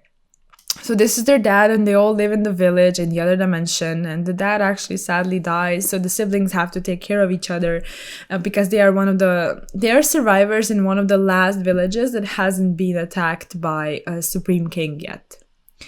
And this last mask is the emotionless mask. And we said we're going to be putting masks in the not bad tiers. So we need to put it above the Grim Reaper, so we have the masks together. Like I said, I think these characters are just so cool. Okay, oh my god, then we have Light of Destruction. Light of Destruction, we're putting straight up in the awesome tier. I guess we can put it above, we're gonna put it above Kagemaru. Like, Kagemaru is cool and all, and Sacred Beasts are awesome, but the Light of Destruction is the actual, like, main antagonist. Like, the main antagonist, because the Light of Destruction is responsible for everything. It's responsible for corrupting Yubel. It's responsible for taking over Plasma, the Destiny Hero card, actually making Aster Phoenix's dad create Plasma so it can inhabit it, and then take over Sartorius. And with the help of Sartorius, it was supposed to take over the world by actually, you know, having the satellite that the prince sort of, you know, put up there because he's a prince and he financed the satellite in space. So the Light of Destruction could take over the world, because its entire viewpoint on the world, I guess, is that it needs to be corrupted and destroyed, because it was supposed to be, in its mind, corrupted at some point in time anyway. So it's so cool to me also that it's the Light of Destruction, which the light itself is supposed to be a positive thing and the darkness is supposed to be a negative thing. And also a very important villain in the last season that turns out to be important is Night Shroud itself. So the actual Night Shroud, the Night Shroud that possessed the Atticus Rhodes' Night Shroud. Like, it all makes sense if you watch it. But basically the Night Shroud is the darkness, but the Light of Destruction is light. But when there's too much light and there's no darkness, there's no balance. And when there's no balance, well, the world just ends. So yeah, Light of Destruction it's also so scary. Like, look at it, it's so scary. So yeah, Light of Destruction, it's awesome. It's honestly in the awesome tier. Like, I'm not putting it in the bra tier because it's really a cool character, if you can call the Light of Destruction a character. Okay, we are going to be putting her in the background, and her name is Linda, and she is Prince Odin's assistant. So Prince is the satellite owner, like I mentioned before. This is also we're gonna put him in Who next to the other Who guys. Like, all of them sort of look and feel the same. This is Lorenzo. He loses to Jaden. And because he loses, Sartorius sort of, I guess, possesses him and is trying to punish him by having his future in his hands, allegedly. Because he realizes how much fun it can be to duel, because Jaden makes him realize that. So Sartorius gets mad. Okay, this is Lucian. He is sort of, he's also a cool character, honestly. But I think his story is really cool. So he is the one that actually makes, he has this contract with the Grim Reaper of exchanging his soul so he can draw good cards, because he doesn't feel like he's a good duelist, and he thinks that drawing good cards, you know, top decking well, is going to help him. But they make him realize throughout the duel that this is not the way to do it. So he throws away the Grim Reaper card, and it's just nice. It's really sweet. Okay, we have Mad Dog. Mad Dog is going straight in the bra tier, and he's Zane's opponent when Zane he's sort of getting into the underground duels after he loses in the pro league and just becomes very depressed. And Mad Dog is his first opponent. He's just annoying and like trash talks him, and he's just weird. He's just a weird character, so weird. And they're dueling with these, I guess, electric bands around their necks, and they just get hurt with electric shocks down in the underground. And Mad Dog is the opponent. It's kind of like, it's a cool episode because you see what happened to Zane, but it's very out there. Okay, that's Maiden in Love. We're putting her in the Who category because, I don't know, maybe next to Alice, like they're both, I guess, dolls that just duel. And then we have the Maiden of the Aqua. All of these are duel monster spirits, like they're cards, but then they're spirits because they have I guess a point in time when they are supposed to be a character, because the Maiden in Love is dueling with on Blair's account, against Jaden, and it has this exchange with Jaden's elemental heroes, so that's why it's a character. And the Maiden of the Aqua, together with dancing fairies. Where do we have the fairies? Oh, okay, down here. So Maiden of the Aqua, together with the dancing fairies, it recognizes Axo as being the one that could defeat the Supreme King, like I mentioned before. So yeah, maybe we should put her down here with the dancing fairies, actually. Okay, what else do we have? Okay, so this is, he's got like a weird French name. We're throwing him in who? Actually, we're throwing him in together with the Alexis admirers, we could call them, because all of these guys have a crush on her, and I remember he beat him after he almost beats her two friends, so Jasmine and Mindy. He beats them almost.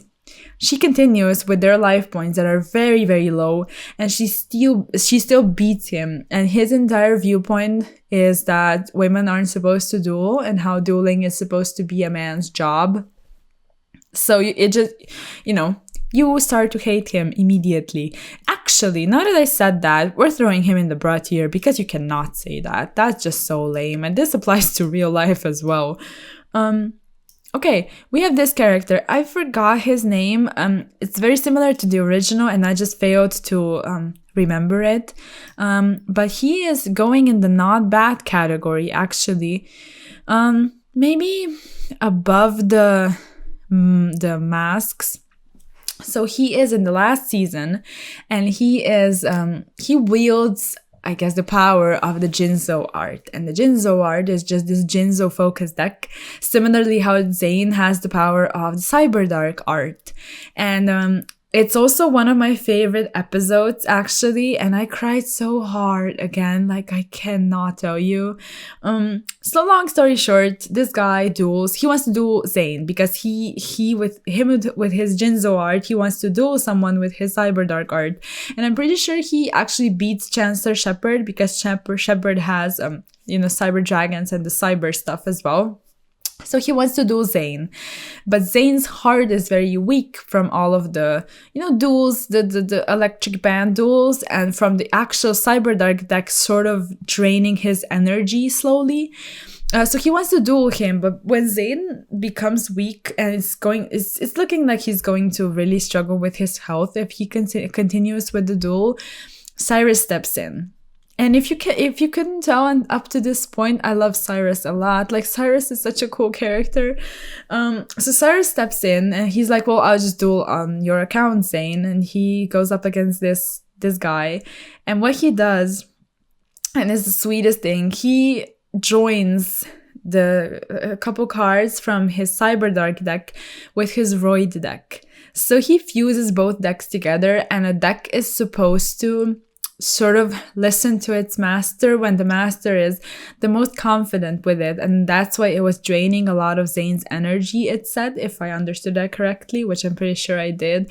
And basically when Cyrus merges both of the decks, he shows how capable he is and how much he believes in his cards, and they just respond to him, and he beats the Jinzo art guy and impresses Zane a lot. And it's really emotional because he's struggling throughout the entire anime with his self-esteem and how he's doing compared to Zane, because Zane is supposed to be this amazing duelist. And oh my god, like I don't want to cry in this video, this is so weird. But yeah, basically he duels this dude and he wins, and he proves how good he is. It's very sweet. I don't want to cry. Okay, so moving on. We have Marauding Captain, and he's very much a background character. I guess we can throw him down here with the tiger. He just appears as a character because they're supposed to be classified as characters, I'm assuming, when they talk during a duel. Okay, we have Marcel.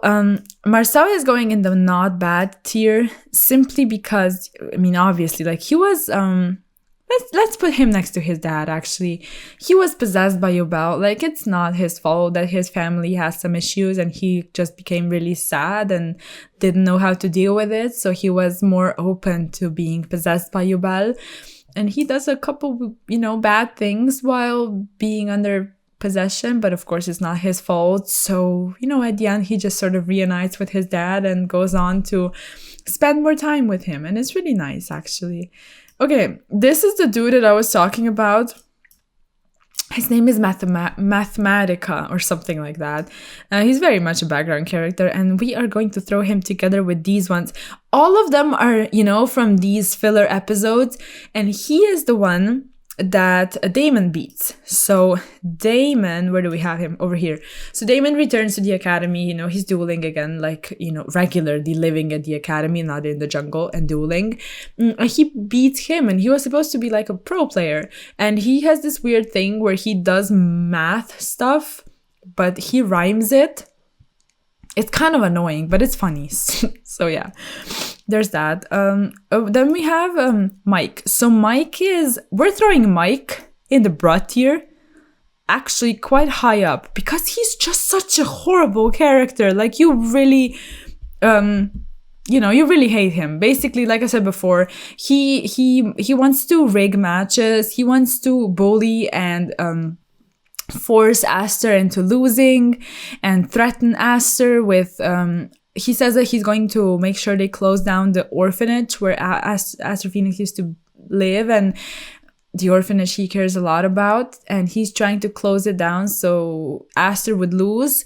So Chaz, which is his sort of prodigy, he's the sponsor of Chaz's, right? So he wants to Chaz to win, so his ratings would go up and he would get paid. It's just horrible. He's just motivated by money and fame and fame and fortune, all of that, and he does a couple shady stuff because of that, and he gets exposed. And the next thing you know about him is basically just that this group, I forgot what they're called, like Sherigan Group or something like that. They're Aster Phoenix's sponsors, and they just sort of like take him. I don't really know what it means. It's sort of like they probably just make him go out of business. Nothing weird, but yeah, it's just, horrible character. Okay, Mindy. Where do we have Jasmine? Let's just find Jasmine and put Mindy over there. So yeah, they're both, like I mentioned before, just cool duelists. Then we have Missy. She's very much a background character, and she's so annoying. Actually, we're throwing her in the brat tier, above the creature that was whipping the other ones. So Missy has a crush on Zayn, so she just wants to make it to the Pro League, and then she duels Cyrus, and what's on the line is if Cyrus wins, he goes to Ra tier. And like I said before, Cyrus is struggling with his self-esteem and confidence, and it's a really feels good moment when he beats this girl that keeps on bashing him and comparing him to his brother.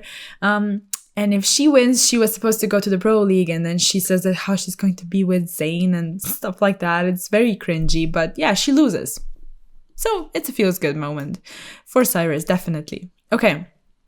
We have Mr. Brody. Mr. Brody is a background character, but he's a cool character. Like, he's a really nice character. Doesn't do a whole lot, but he's just shown, how much I guess we can scroll up so you see Axel. So it's his dad, and it's just shown how much he has taught him, how much he has influenced him, and how much him and his wife, so Axel's mom, mean to him. So yeah, they play a bit of a role in the last season when Truman is sort of taking over. But yeah, just a really cool character. We have a lot of dads here incoming, let me just tell you. So this is Chumley's dad, and Chumley's dad he's very much a background character. Guess we can put him down here with the Dark Lords. So he has this hot sauce business, and he wants Chumley to help out because he says he has no future at the school. But Chumley proves him wrong, and he actually he duels him. Chumley loses, but it sort of proves to him how much Chumley is trying really hard, and how much the friends are supporting him, and how much he really wants to do something with his life. So he lets him stay at the academy. It's really nice. It's a very sweet episode. Okay, then we have Aster Phoenix's dad, and his dad is just, he's a background character, but I guess we can put him together with the other dad, but it's so sad. So he dies, basically. It's not exactly, said in the dub, but it's indicated, it's hardcore indicated. And he dies because the D, which is Aster Phoenix's legal guardian, he takes him out to steal plasma, which is this ultimate being of destruction, because the light of destruction possessed it, and the light of destruction also possessed the D. So he, does a very bad thing to Aster's dad, so he could steal the card, and then becomes Aster Phoenix's legal guardian to throw people off so they wouldn't know it was him. Later on, goes to be a pro, and a very good one, for about 10 years because of the Light of Destruction's influence. So yeah, when we get to him, we're throwing him in the bra tier. But as for Aster's dad, he develops cards, he makes D heroes, and overall, he's just one of the nicest characters. Like, there's not much about him, but yeah, he just seems really nice. Okay, we have Mr. Shroud, and he's going in the bra tier, I guess over here. He makes it so Zayn joins the underground society of just these matches. I keep saying matches. It's so annoying.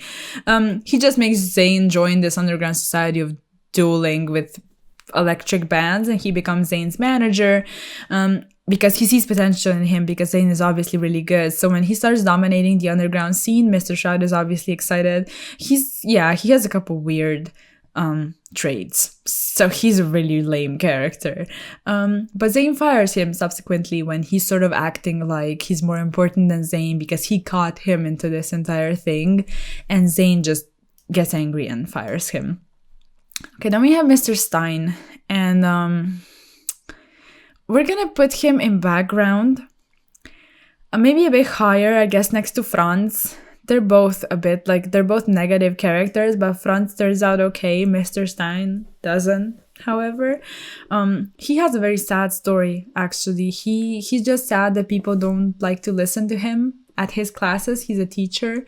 He used to be a pro player, making it from being from a poor family. So he got an impressive life story, making it to the pro league, but then he had to stop because he kept studying to also be a professor, so he didn't do that well in duels anymore. He had to stop dueling. And then people really start sort of getting bored by him in his class, and he blames Jaden for it because he has this just laid back attitude when it comes to learning and listening in class. And he becomes very bitter and just angry and starts to sort of help Professor Viper, which is an antagonist of the first part of the third season, starts to help him with his whole bio band stuff. And at the end of his duel, he duels, not sure if it was Jaden or who it was, but he duels someone. And he's just angry and bitter and sad, and he falls to his demise over this cliff. And it's very sad. It's like his entire story is it's very depressing, actually. Okay, I'm glad we have a very nice character to go on from this sad story. Okay, we have Mrs. Dorothy. Miss Dorothy is definitely in the awesome tier. She's so cool. Let's put him, I guess, above Damon would be cool. She's so nice. She's so sweet. She's such a happy-go-lucky, just nice, kind character. Like, she just doesn't really know much about dueling, but she has a lot of fun because she actually duels, and she tags together with Shepard in one duel, and it's the sweetest thing. And I guess Shepard has this little thing for her, and then the other chancellor from the North Academy also. And yeah, it's just it's one of those really, really nice characters that just make you feel really good. And yeah, she basically sells packs, and yeah, she's just sweet. She's so sweet. She gives Jaden cards when he helps her to help make his deck stronger, and it's so nice. Okay, we have mummies. Mummies are a character. Don't ask me why, but they are considered a character. Let's just throw them in who. Basically, they are just mummies that come together with Abidon the Third. Where's the Pharaoh? I lost him somewhere down here. I have no idea where he went. Is he in the not bad category? I legit cannot see it. I've been doing this for so long that I sort of lost my track of the characters. Okay, he's background. Okay. They come together with him. When he is revived, they go get him to revive him to become a Shadow Rider, to sort of fulfill his duties, I guess, as the Shadow Rider. Okay, then we have Naos. Naos is, let's put him in not bad.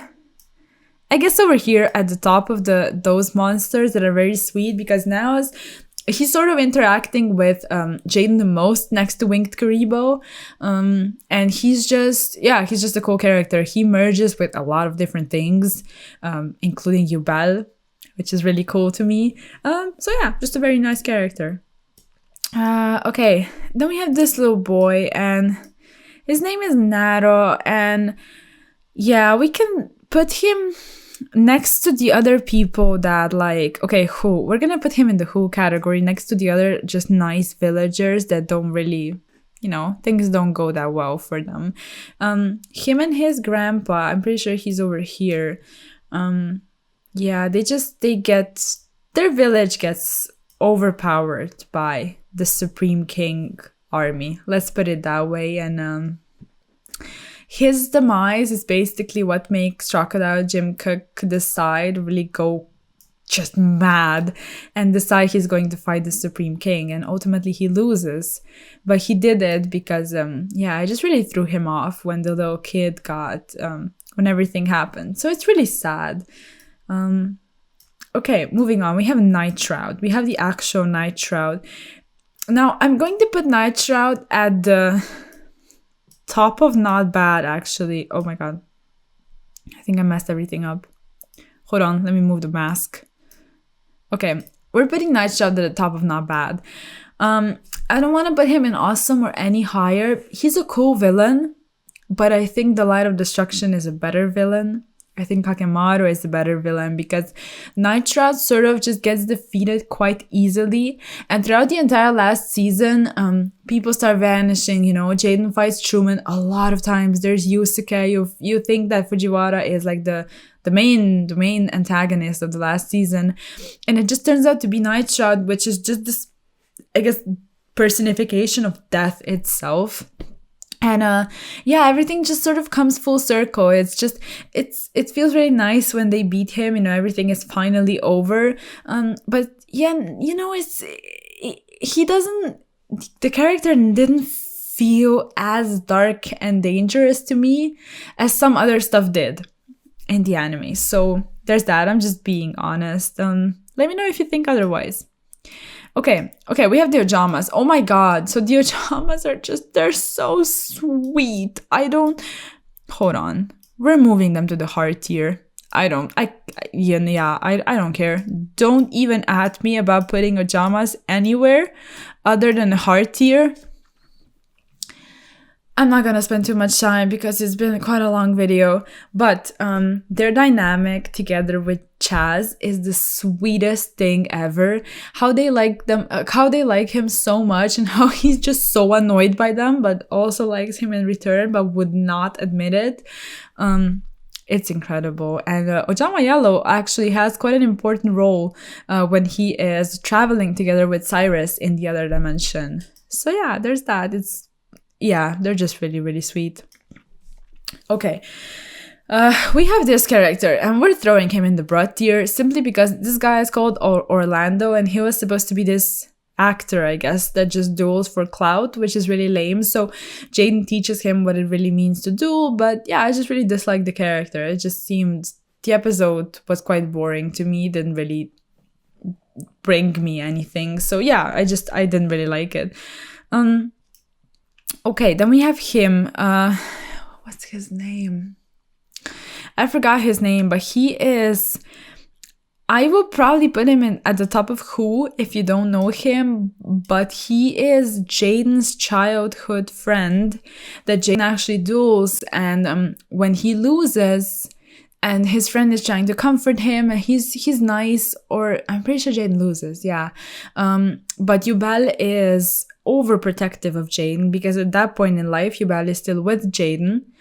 So it's very overprotective and sort of hurts this friend of his, and the friend, yeah, it's just this weird energy is starting to, I guess, go on, where the friend doesn't really want to hang out with Jaden, and it prompts Jaden to send Yubel away because it's hurting people around him. So it just makes him to, send Yubel away on that space thing that Kaiba organizes. We'll get into that when we get to Yubel. But yeah, this character is just, it's a Who character basically. Okay, we got to Para. We got Para and we got Docs, but we need to find Docs in here. Hold on, let me grab Para so we don't lose him. But where is his brother? Why did I decide to separate them? Like, honestly. Okay. I found him. Okay, so this is the entire picture, right? But it's just, yeah, I just split it. But it's them. It's the Paradox Brothers. Not much to say. Okay, we have Pegasus. I wasn't sure where to put Pegasus and also Kaiba, because they're amazing characters, but they don't do that much in GX. So yeah, they are, I'm gonna put them in background characters at, where do we put them? I guess we can put them at the top of background characters, so we show them a little respect from, the Duel Monster stuff.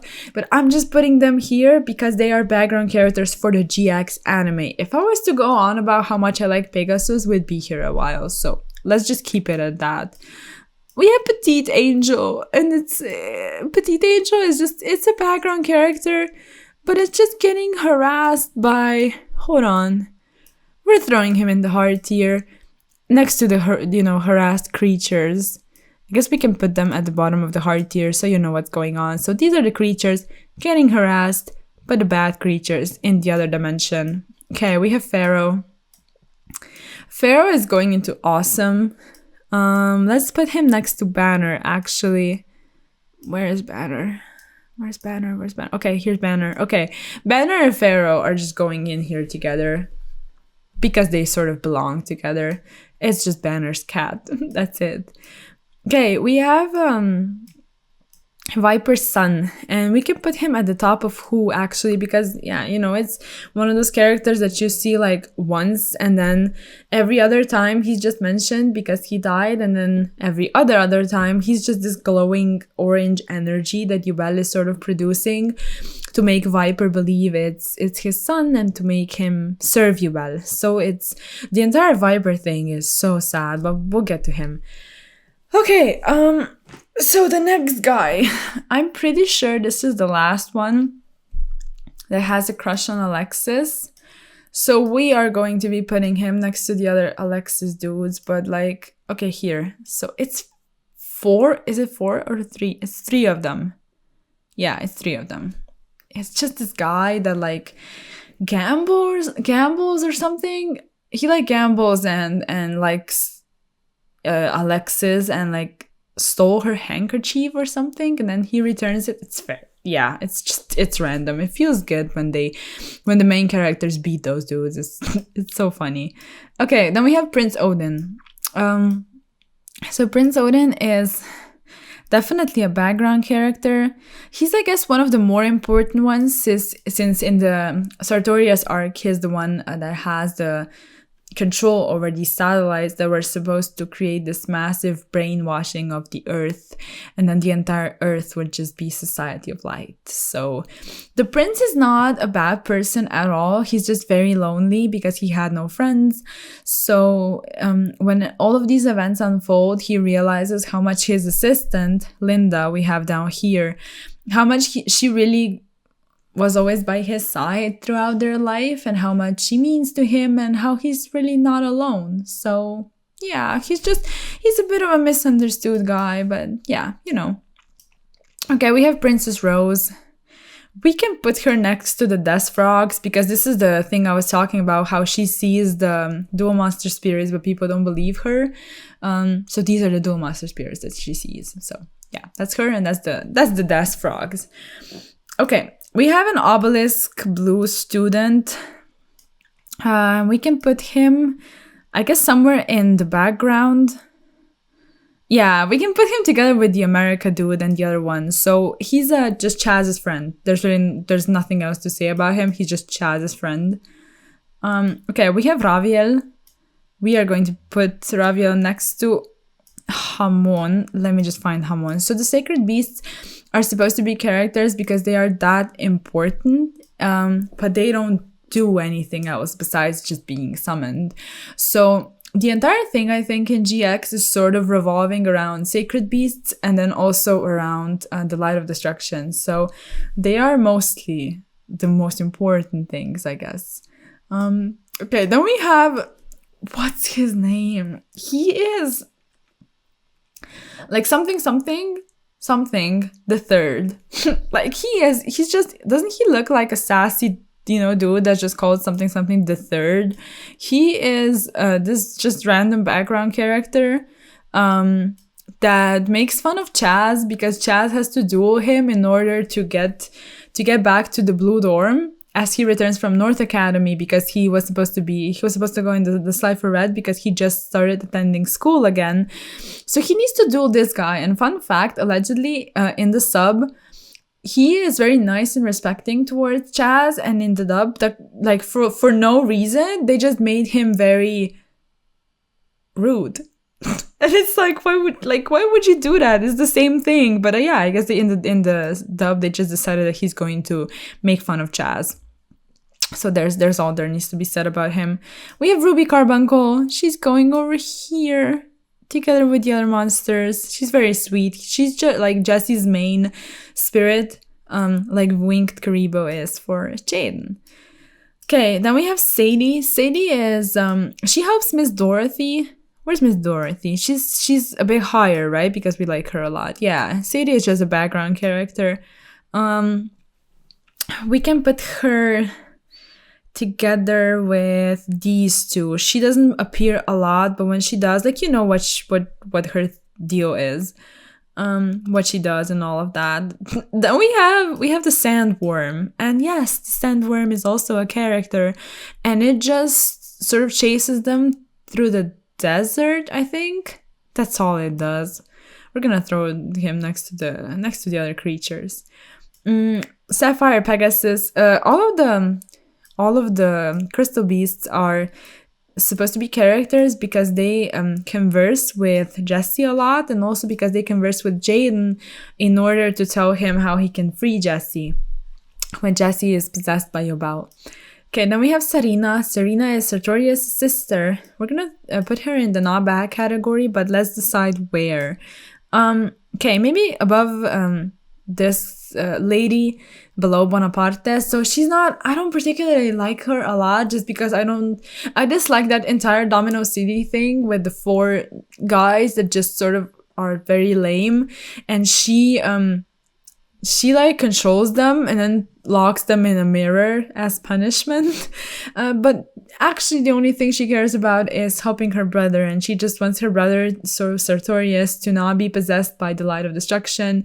So yeah, she's nice. She's a very nice character, but yeah, I don't know. She feels kind of boring to me at times. Okay, we have Sartorius. So Sartorius is one of, he's going in the awesome tier. We just need to decide where. I'm pretty sure I will rank him over here, like below the sacred beasts. So Sartorius, he's also one of those characters I could go on about a lot. He is very misunderstood. He does a couple questionable things in the last season also. So he's kind of like, he goes face again, he goes kind again, but then he's just not anymore because of how Truman is sort of slowly taking over the world. He puts this infected card in Jaden's deck, so he just does lame things again. But he's still such an awesome character, and he honestly did nothing wrong. Him and his sister had a very important bond. They had to leave home at a very early age, and they were very connected. And he just, the way the light of destruction sort of touched him and started using him was almost completely by accident. And it's because the D that has the plasma card, sort of he seeks the help of Sartorius to help him with how the card is acting, obviously because it's possessed by the light of destruction. And when the light of destruction senses Sartorius, it starts using him. So it's really not his fault. Like, then he becomes Aster Phoenix's manager, and he sort of makes, he makes all of the decisions. He creates a society of light, because the only thing the light of destruction actually wants is for people down here to sort of, make its plans into fruition, if that makes sense. Like, it just wants people to sort of do everything the light wants, and the light wants to take over the world. And it thinks that Sartorius is going to help it. So thank God when Sartorius loses, everything is good again. And he's also using such a cool deck. So because he's a fortune teller, his deck is also reliant on, I guess, luck. But he just says that it's fate. So it's fate, and it just he's using the Arcana Force deck, and then every card is sort of like spinning, and then the opponent needs to say how it's going to end up, right side up, right side down. It's so cool. It's very interesting, because duels, like, you need to keep the duels interesting if you want to have a duel in every single episode. So they managed to do that with Sartorius for sure. Okay, then we have, I think his name is Satir or something like that. And he's a cook. He has the raw yellow dorm, and he's a cook. And then he just becomes sad because people start leaving the dorm, and he just stays there lonely. And he's like, well, why don't you want to come back? I cook really well. And it's so sweet. And he has this deck of just food because he cooks. And yeah, he's such a sweet character, really. I guess we can put him over here. Like, he's a background character, actually, but he's really nice. I guess maybe down here. Yeah, over here, like at the top of background. He's a very sweet character. Not that important though, but very nice. Okay, we have this. What is that? Is that like I think that's another Dark World one. Where do we have Dark Worlds? Yeah, it's a lot of them at this point. So it's the three of them, and then Braun somewhere up here. And yeah, all of them are just, like I said, his soldiers. Then this is the character. The Sandrigan group is supposed to be a character, and it's Aster Phoenix's sponsors. I'm putting it in the Who tier, because it's like, if I see Sandrigan group, you're just gonna be like, who is that? What is that? So, going in the Who tier. Okay, we have Sato Kaiba. I'm going to put Kaiba next to Pegasus as a background character, because he only appears like twice or something. He's not important, but he's Sato Kaiba. So we are ranking GX characters though. So those characters, both him and Pegasus, are incredible.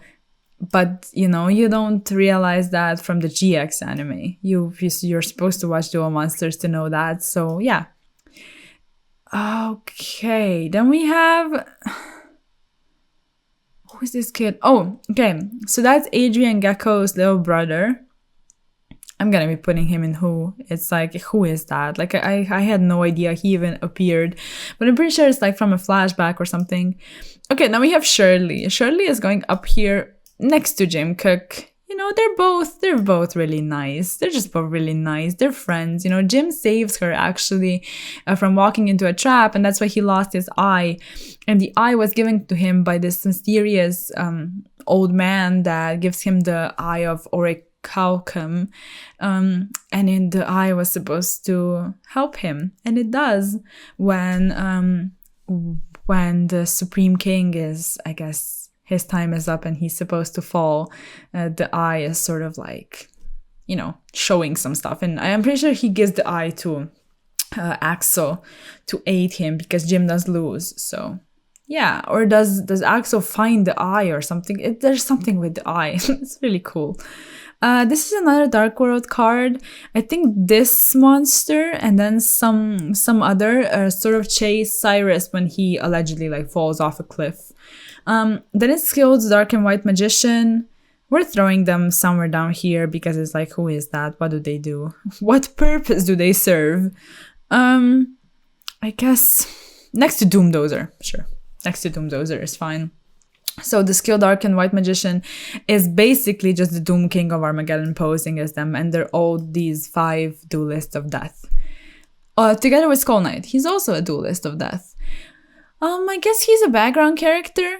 We can put him next to the Dark World. So what happens is Skull Knight and then some other try to invade this village, but they get defeated by Axel and Crocodile Jim Cook.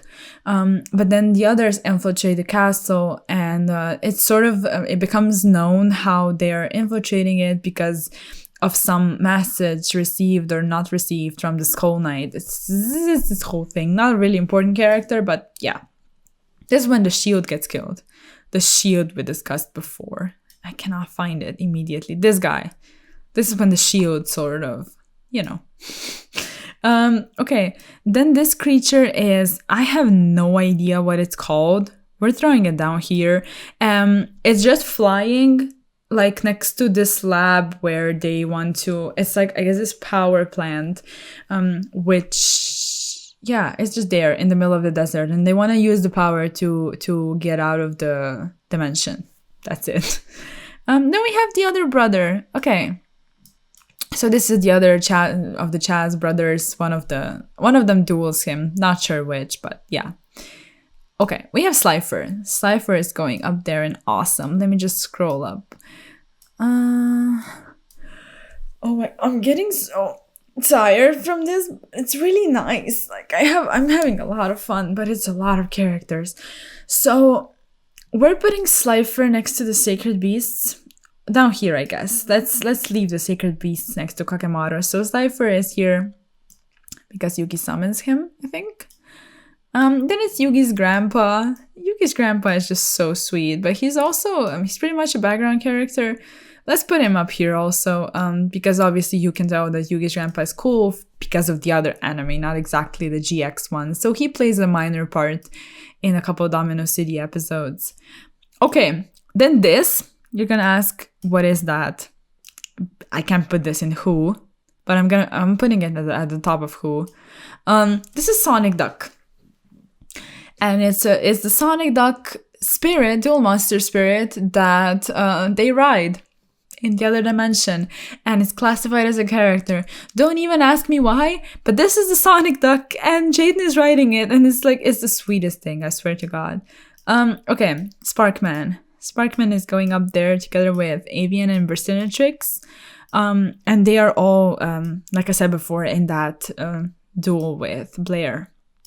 Okay, this is when I mentioned before how this duelist of death, him, right? So he is trying to take over after Jaden. And this creature is his spy. So, just so you know, we can throw him in the Who tier though, but yeah. Just so you know, this is the purple guy's spy. Not really that important, but it's here. Okay, we have Cyrus. Okay, so I need to lean back for a second. Okay, I love Cyrus a lot. I love Cyrus so much. He is, I joke around a lot how Cyrus is my alter ego. And Cyrus is going straight into the hard category, above Jesse actually. Maybe even, I don't know if I want to put him above Jaden, but Cyrus goes through a big transformation. What I dislike though is I still think they didn't give him enough time. Honestly, I honestly think they didn't give him enough, I guess, just duels he wins and enough time to really see him develop. Because in the last season, he's just immediately, obelisk. There's not much said about that. So yeah, I guess that's something I dislike. Other than that, Cyrus develops a lot. He becomes more confident. He becomes a better player. He becomes just brave. And in the other dimension arc, he's the one that actually survives the longest. You know, he's stealth and he's hiding and he's just trying to save Jaden. And he's just awesome. He's so loyal. He's so sweet. He's such a good friend. And he's just so nice. And he's really trying his hardest to not be in, you know, Zane's shadow and to not feel like he's in Zane's shadow, which obviously Zane is his big brother. So he does feel bad at times. But from what I can tell, at the end, after he graduates, him and Zane have their little, like, not little, have their pro league. They found their pro league after the graduation. So yeah, it's really sweet. It's so nice. And he just, yeah, things just come full circle for him, honestly. Okay, what else? Okay, so this is the fourth one. I don't want to spend fourth one? Oh, we're still not done. Okay, we're throwing the other guy here as well. So we have Blaze, T-Bone. T-Bone is the rapper. He is probably one of the cringiest characters in the entire anime, and yeah, he's a meme. Then there's Thunder and Frost, and it's just, I don't know, they're sort of just annoying villains. Like I said, Frost wins actually, so it's not like they're that bad, though I'm pretty sure I did call them quite bad before. But yeah, they're just annoying characters. I dislike them strongly. This is another one of Chaz's friends. So it's his friends. So we have 2 Obelisk Blues and then 2 Raw Yellows, and they're just friends amongst each other. Okay, then we have Tanya. So Tanya is a background character for sure. But I guess we can put her a bit higher. Like, over here is okay. So Tanya is a tiger, but she has this thing for Bastion, and I guess Bastion has the thing for her. They leave separately, but they find each other in a different dimension, and they just sort of stay together. That's kind of it. Not much to say about it. Okay, so then we're gonna throw him in the bra tier, actually. He is the helper of the doctor, so the doctor's assistant that is doing experiments on Wheeler, and Wheeler is the monkey the dueling monkey that they are doing experiments on, and his name is something T something, and he's just the assistant. That's it. But they're doing experiments on an animal, so he's going in the bra tier. Who's that? Oh my god, I legit can. Oh, that's the D. Okay, I think that's the D. Okay, the D goes here. He's going in the bra tier, straight up in the bra tier. I said everything there needed to be said about him. He can just die. That's it. Okay, so the Supreme King, he's going in the awesome tier. Just give me 1 second to scroll up. He is going over here. He's going in the awesome tier. So the Supreme King, I could legit lay back and just talk to you for like an hour only about him. I'm obviously not gonna do that. But the Supreme King is Jaden's mean, evil, cold, ruthless form. And he does a lot of horrible things in the other dimension. He wipes out a lot of villages, and he just goes wild on this, I guess, power trip rampage. And it's so important because he was supposed to be someone that wields the power of the gentle darkness that I mentioned before. And the gentle darkness should be this, I guess, entity opposing the light of destruction. So it was supposed to be there to balance the light of destruction. But Jaden just went overboard. And the reveal of the Supreme King, when you realize it's actually him, I'm still mind blown looking at it back. Like, I wish at this point in time I could like wipe all of my memories of that, not know, and then rewatch GX all over again so I could see it again and get hyped up again. So yeah, it's an awesome character. It's legit an amazing character. Okay, what else do we have? So we have Viper. Viper is he's not bad. We're gonna put him in not bad. I guess somewhere near the top actually, because he's actually no, I changed my mind. Let's put him somewhere at the bottom. Over here is fine. Only because he wasn't around for that long. So at first you think he's going to be the main antagonist, and it turns out he's not. And then you sort of start to feel for him because Yubel just uses him. Like Yubel just straight up uses him, and he falls to his demise from the edge of this, I guess, field they're dueling on somewhere up in the air. And he has a snake deck, which I think is so cool. But that's besides the point. He's just a sad character. He's just a very, very, very, very sad character. They did him wrong. Yubel did him wrong. He lost his son, which he adopted. He found the baby. He saved the baby from like a bomb attack, and he adopted him, and then he lost him. And like everything regarding Viper is so sad. It genuinely makes me so sad. What else? Okay, so these three are we're gonna put him somewhere. We're just gonna throw them next to the dual ghouls, because these three are basically the characters that get merged together with the masks. So each of them becomes one of the masks: the laughter mask, angry mask, and the emotionless mask. Okay, so this little creature, we're throwing it in the hard category, because basically this little guy that was whipped is riding this other little guy. I think it's called Thunder Kid. And you can see him over here, like just riding him. And both of them are one of the oppressed creatures in the other dimension. And it's just it's so sad. I cannot even deal with that. Okay, then we have him. I forgot what he's called. He's probably, like, he should probably go in the Who category. Maybe next to, where do we put him? We can put him next to the Doomdozer creature.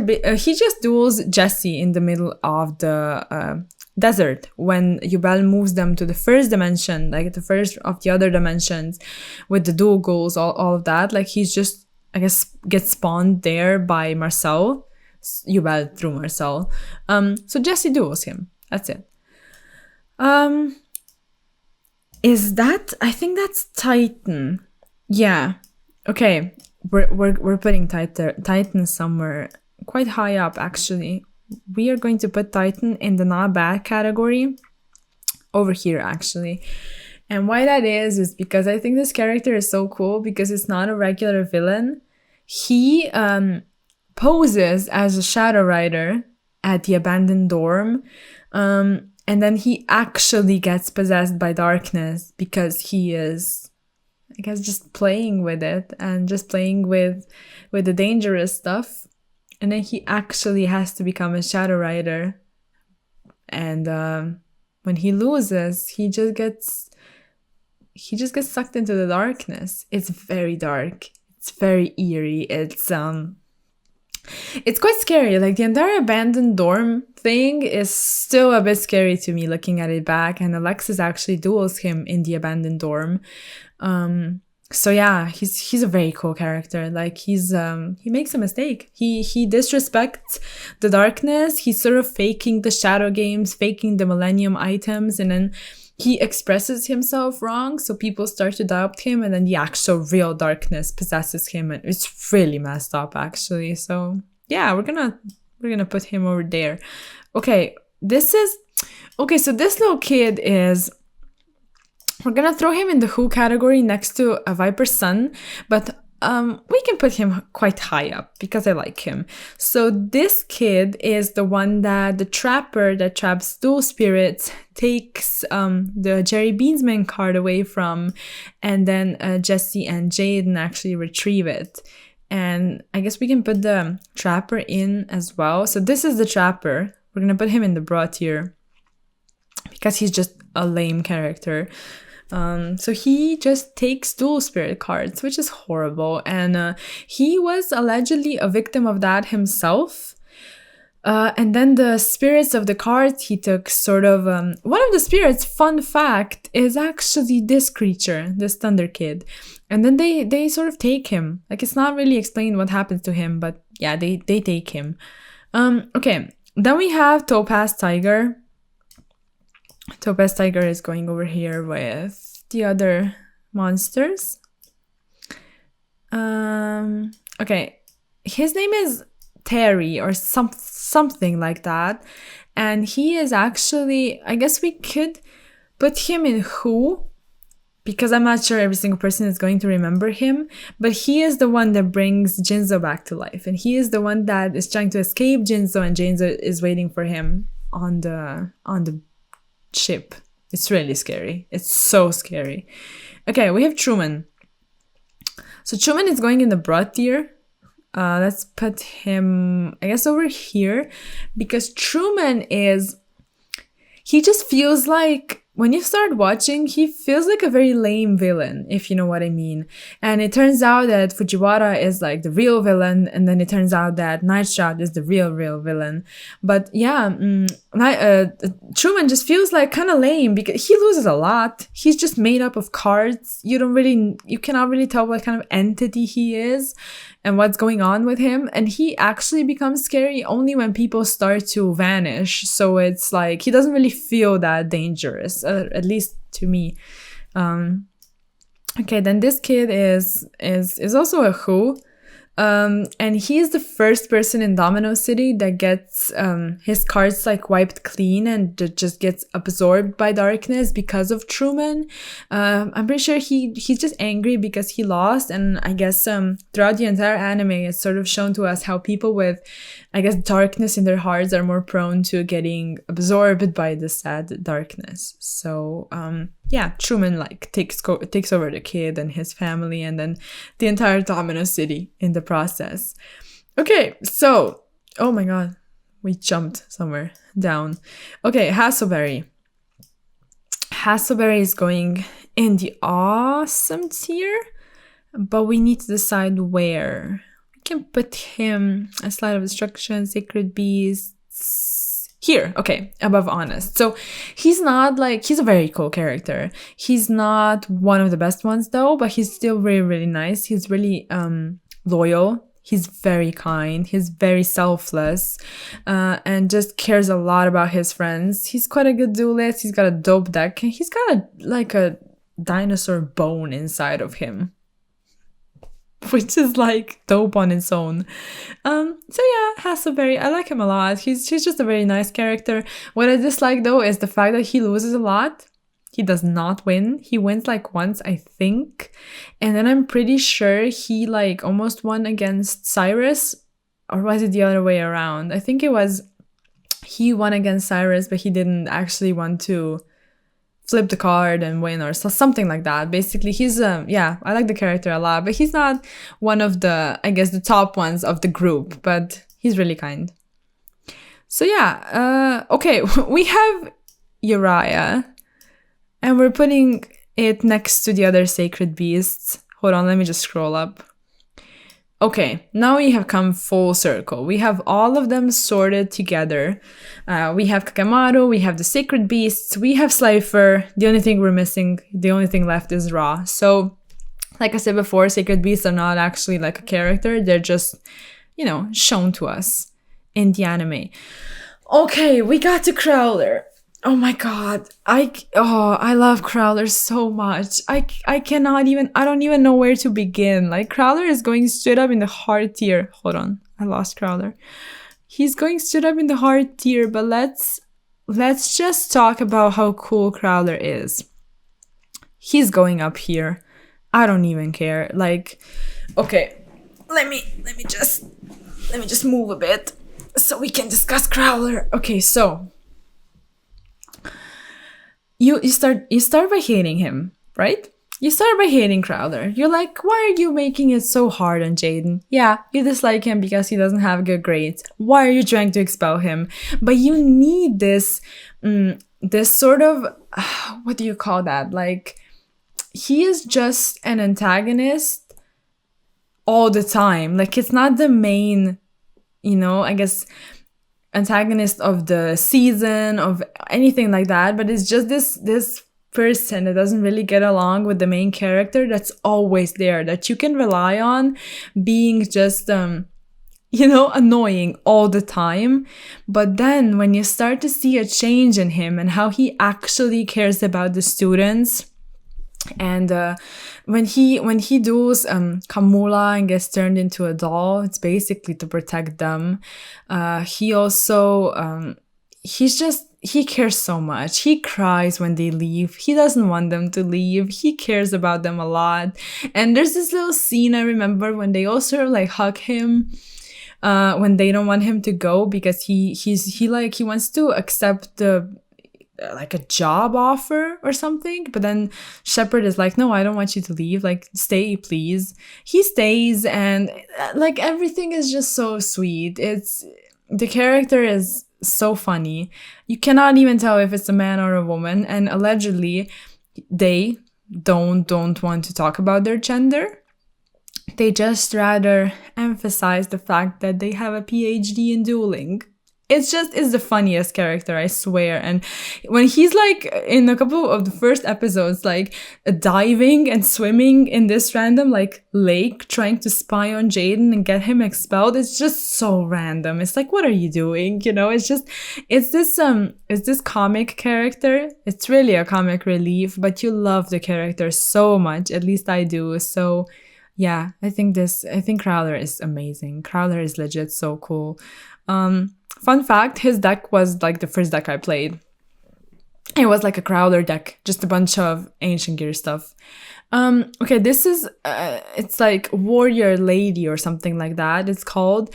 We're gonna put her together with, you know, the other characters in the Who category, because she's not, I think she is like one of the warriors in the other dimension that's like trapped in one of the detention camps. Not really an important character, just very random. Okay, then we have Wheeler.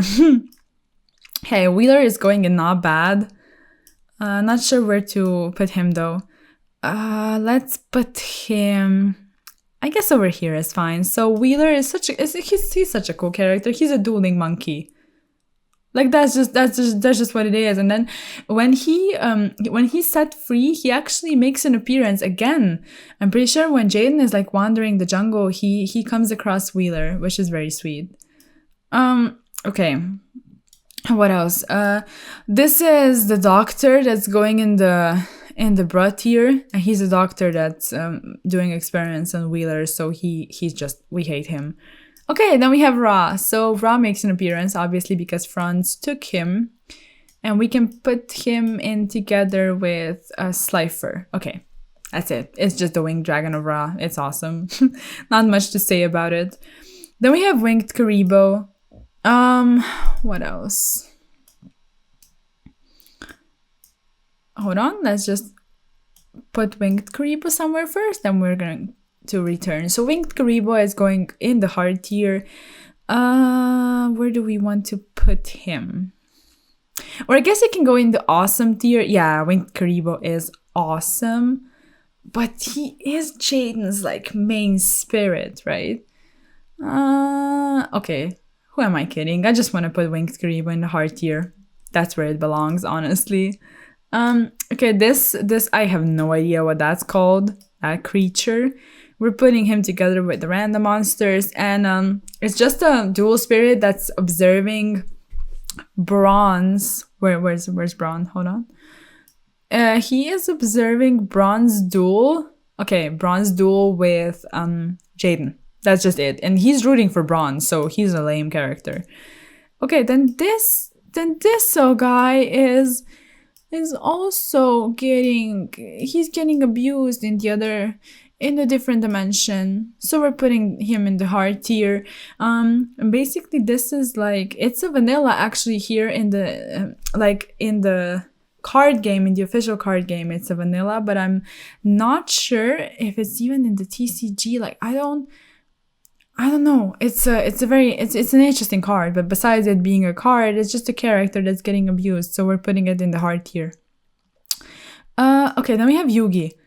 We have two Yugis, actually, both of them. Yugi Moto and then the Yami Yugi.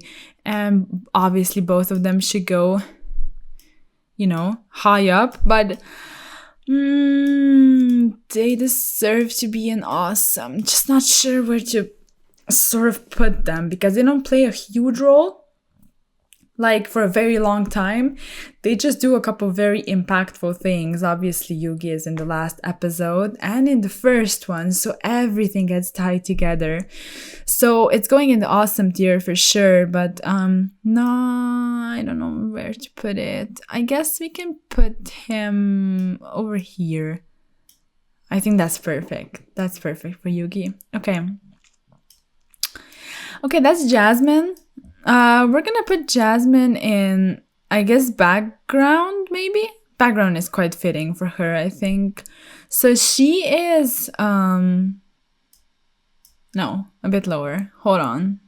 We'll find a place for her with the other women, I guess, over here. All of them are sort of, you know, have the same kind of role. She has a bit of a smaller role, actually, but she is Gravekeeper's assailant. Basically, she's assailant, and she helps them escape when they beat Gravekeeper's chief, but the other people want to keep them still because they allegedly, I guess, did something wrong in their eyes. But yeah, she just helps them escape. Oh my god. Oh, so looking at it, we have 3 very important characters to go over. Oh my god, I cannot.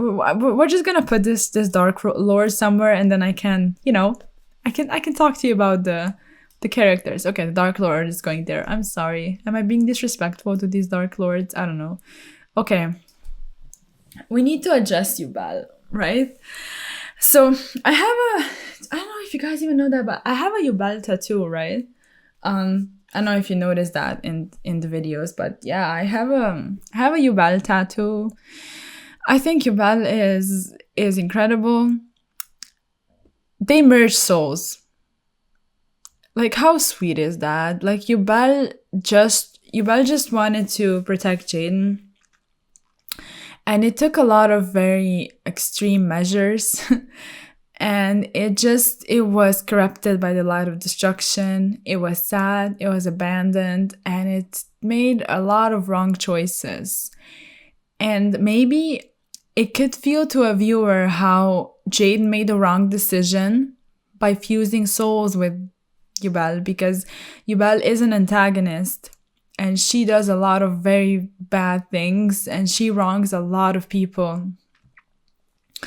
But it could be argued that she's doing it for, I guess, the good that she wanted to provide for Jaden, because she did undergo, I can call them they, I'm not quite sure what they are, but they did undergo this horrendous surgery or procedure or something to become the demon that they were, to protect the Supreme King. So many years ago, and Jaden he's just an offspring, basically. But Yubel is still here, and they're still trying to protect Jaden. And it's the only thing they wanted to do, really. And obviously, with Jaden being as connected to them as he was when he was little, it must really hurt them. And he had no idea. Like, he genuinely didn't remember them. And what happened to them, he couldn't know when they were sent to space, because they were dangerous. And the only thing Jaden wanted was for the light of destruction to touch them and make them better, like they did for the Neospatians. Like it did for the Neospatians.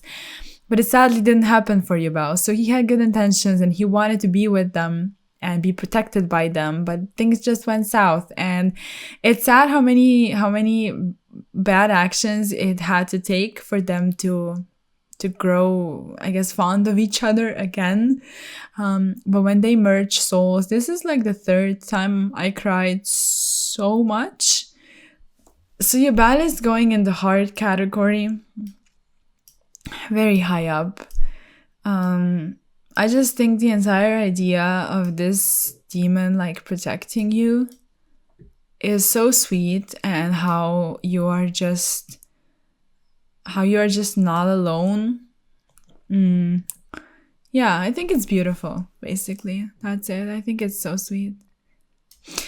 Okay, then we have Fujiwara. Fujiwara is going in the awesome tier. I like his entire story. I'm not gonna put him very high, maybe next to Honest. That's very fitting because he wasn't present a lot. But this entire, like I said, first season is very near and dear to my heart because I enjoyed it a lot. And the entire abandoned dorm thing. And I had no idea that this was I guess this was what the fourth season was about. I didn't know. I only knew that it was never translated. So when I realized the thing that the most important thing of the fourth season is actually the abandoned dorm, because things need to come full circle. And they did switch 2 dimensions in the second and third season, at least 2. So obviously the events of the abandoned dorm had to be addressed, but I had no idea they were going to be. And I was very excited and I was very satisfied with how everything turned out. With how, you sort of got to know who Fujiwara was and what happened to him. And he's a very cool character also because he never intended to be bad. He just didn't want to feel pain because his parents died, and he believed in how bonds don't really mean anything. Bonds with people, and friendship. And he was afraid of getting abandoned. And if you lose your family, I'm sure you feel that way. So, yeah. He just, he does a lot of bad things because he doesn't want to feel pain. And how sad is that, honestly? And he gets taken by darkness. You pretty much think he's gone. And then, they beat him in the handicap match, Jesse. And that's a handicap match again because it's a term in wrestling. I'm sorry. I confuse stuff when I talk. Especially when I get emotional about stuff. So they duel 2-on-1. They beat him, and Honest just exorcises Night Shroud from his body. And it's very beautiful. So there's that. He's a very cool character. And then we have Zane, and Zane is also such a cool character. And basically, Zane is this he represents something that I would say is very common. So Zane is, we're gonna put Zane, where do we put Zane? Over here, actually, quite high up. So Zane is this case of how someone can be so good, but then after one failure, if they are not strong enough, like in here, and in here also, if they are not strong enough, they cannot pick themselves up. And he just succumbs to sadness and disappointment and depression. And he needs to go through a lot of things to pick himself up again.